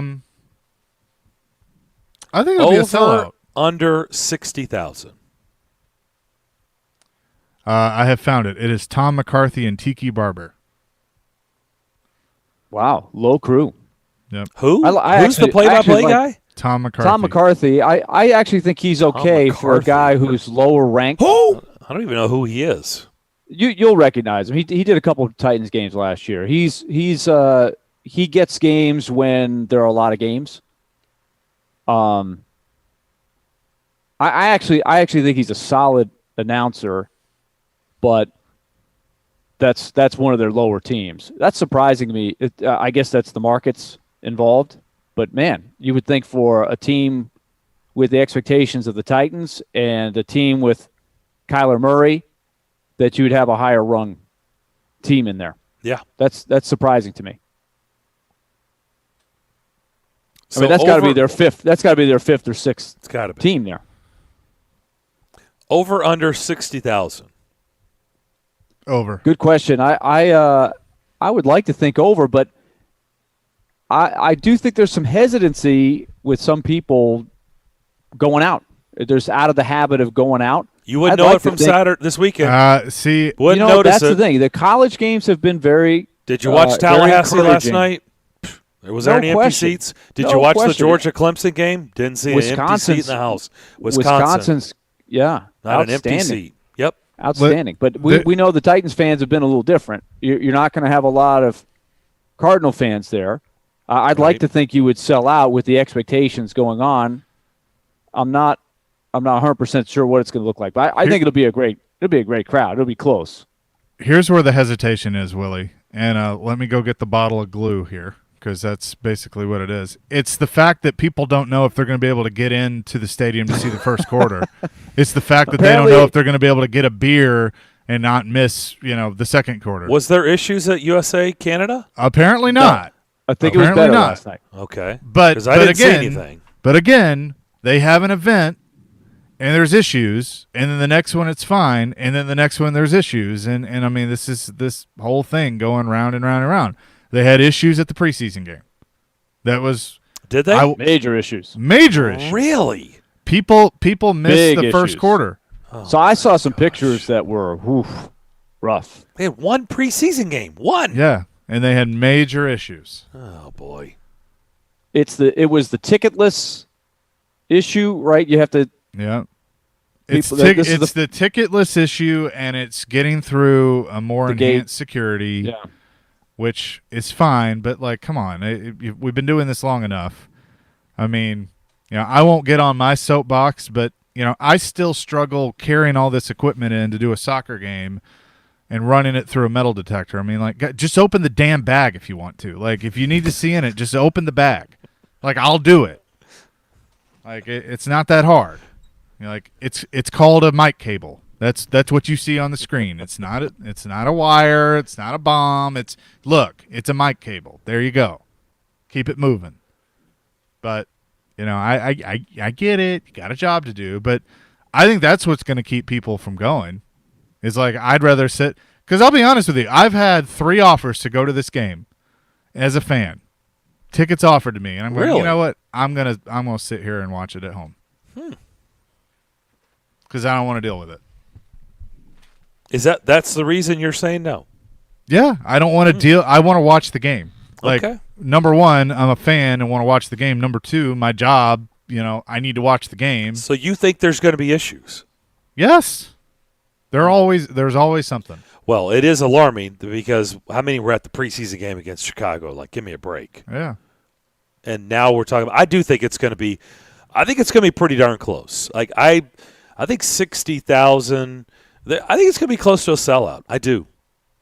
I mean, could I be do way too. off, but I feel like it's going to be, if I was doing the over-under of 60,000, I'd definitely lean toward the over. And boy, how long has it been since we've said that? I lean towards the over too, but Willie used the word hesitation. I think it's more of a hesitation of knowing you're going to get in the stadium and get to your seat and actually be able to watch the game than it is COVID at this point. I think that's the bigger hesitation. Well, now that you've brought that up, I'm going to have to keep close tabs on that because they're going to have a huge crowd. And yeah, if they have all kinds of issues, it will be well known on Twitter. We know that. Yeah, no doubt. And we'll talk about it on Monday. And I hope that we're just talking about a game. I don't want to talk about the other stuff. No.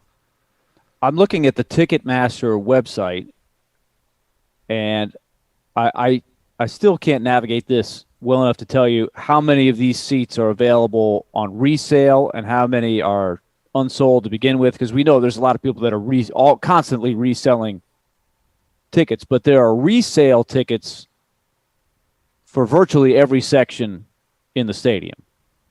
So I'm looking. There's like one section where there are no seats available for resale. So are all the tickets sold? I guess from this, I'm looking like it's got a good chance that all the tickets are sold. There's the verified resale, on Ticketmaster, but I guess I can't get the straight answer on are there tickets available just that have not been already sold. Yeah, I'm not sure. I would be. Everything that's popping up for me is verified resale. So that I don't know if that means I don't know if there's a different thing you go to if you just want to straight up buy tickets. If they announce a sellout on Sunday, I won't be surprised. Now, I obviously want to see it on TV, see what it looks like, and then talk to people that go. Like, hey, how close is it? Because we all know the difference in butts and seats and announced. Like, that's very well known. But I wouldn't be surprised. The resale tickets in the 300 level at the top, this is the upper deck, are going for $70 or more. At least that's what they are right now. So that would let you know that it's a fairly popular ticket, or else those numbers would be quite a bit lower. And you would think for opening day and for a team this good, you should have a tough ticket. In a normal year, you would think it would be a no-brainer, full sellout, all of that. But we know that there are issues, right? This is the first year we've had the ability to have a full stadium, and there's all the other things that you guys mentioned. We'll take our final break, come back, and wrap up Monday's edition of Darren, Daunic, and Chase next.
Your favorite game, Silly Underdog Picks. It's back. Get your friends, your family members, your co-workers, play along as a group. Sign up and play today. Pick 3 games, 3 underdog teams every week you think will win, and if they win, you get the points attached to them. There's weekly prizes, plus, and you get some of those prizes are like a pair of tickets to sporting events or concerts right here in town. You can go to theGameNashville.com or ESPN The Game Nashville mobile app and sign up and play now. Silly Underdogs, presented by Volunteer Hose and Gasket. We thank them for being with us again. Looks like, looking at the results, one member of our crew went 2-0. Everybody else went 0-2. Congratulations. We'll find out on Thursday who that was. Who went 2-0 and who went 0-2. And let me say this. When you do that, you deserve a victory lap. So me saying take your victory lap is not, yeah, I'm mad I didn't win, but congratulations to you. Take your victory lap. Well, thank you, Chase, because I know in the past the commissioner has gone on Twitter and congratulated the winners, or if somebody won on Twitter for winning their pick or picks. But I noticed that was absent. this week. I didn't get anything. I didn't see anything out there. So thank you, Chase, for that. I really appreciate it. I'm not going to tweet that out, but I mean, I just said it on radio, but that's fine. So. It's okay for radio purposes. In all seriousness, sad news hearing that former Hunters Lane football coach Richard Campbell died over the weekend. Just sad to see that. Couldn't believe it when I read it. I know Tom, I think it was Tom Krager, had something out there about that. Yeah, I saw that last night. And Chase, you told a story about your friend. I was at the Hillsborough game. I was watching your buddy Ricky Merritt. His nephew was playing for Hillsborough. But Ricky actually played for Coach Campbell. You said. Yes, he did. Yeah, went to Hunters Lane. So he was sad to hear that news last night too.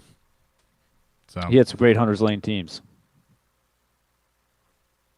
Yeah. Okay, something else real quick that we need to discuss before we get out of here. There was a move in the NHL, and Arizona continues. I mean, Arizona, I don't even know how many games they're going to win, but the Canadians have acquired Christian Dvorak from the Coyotes for 2 draft picks. And what Montreal did is they used the first-round pick that they got from Carolina and packaged it to Arizona for a deal for Dvorak. What do you guys make of, one, how that whole Montreal and Carolina thing went down, and 2, the Coyotes? Like, what are they doing? Like, the league has to be going, is this franchise viable? Should we keep this franchise around in Arizona? Because they're going to be horrendous again. And luckily, they're in the Predators division. Yeah, and I think everybody in the Predators division is going to benefit equally. It's going to be a thing for everybody in that division to try to beat up on Arizona, which is clearly a team trying to rebuild. They've acquired a ton of picks. But, yeah, that's one aspect of this, is they just continue to trade assets for future assets. They're loaded up with picks. You want a draft pick? You want multiple picks? They've got that. They've got a ton of first-round picks, second-round picks. They got multiple picks in every round. But we know how long it takes for those picks to really turn into players that help you win. So they are going for the tank. But in the meantime, they have a real problem with their arena, with their ownership, their future. They're getting kicked out of their building, pretty much. Where do they go? That's a big thing. And haven't they proposed, or somebody in Tempe, I think it was, that they proposed a new arena to build something in Tempe? I thought they were going to go back downtown. Well, I think that's potentially an option. But can any of this work? I mean, would Tempe work? Why would Tempe work any better than Glendale? You know? I mean, if you've never been in the area, it's a very, very, very vast and spread out area. Like downtown Phoenix and Glendale and Tempe. It's, I don't know. What would you say, Willie? It's all like 45 minutes to get around from all these spots. But if it doesn't work in Glendale, why would it work in Tempe? Team reportedly aiming to build arena and entertainment district over 46 acres. Process underway to find a temporary home for next year, but the Coyotes submitted plans for a new Tempe arena. So submitted plans, that takes years, we know, before you can have a resolution there. Your lease is up. Yeah, and then going back down to Phoenix, I guess, where the Suns played, you could be the second tenant there in theory. They used to be that, so who knows? But in the meantime, welcome to the Central Division for Arizona. But the whole thing with Jesperi Kotkaniemi, the 3rd pick in the draft in 2018, he's still only 21 years old. You talk about just a really diabolical move. Chase, you and I were on the air. I think Darren was on vacation a few years ago when Montreal hit Carolina with the offer sheet for Sebastian Aho, and we were like, ooh. I mean, that made big waves. They tried to poach Sebastian Aho, and Carolina matched the offer. And so this was a little touch. They went after Kotkaniemi, who's still very, very young, $6.1 million for 1 year. 1 year. He hasn't really blossomed yet, and they gave him a $20 signing bonus. You think that wasn't a message? Aho wears number 20? So. No. Very compelling maneuvers. We don't have time to get into all the details, but there's a lot of, I think, ramifications from this, and it's a great study in developing young players. That will do it for our show today on this Labor Day. Hope you enjoyed it like we did. We'll be back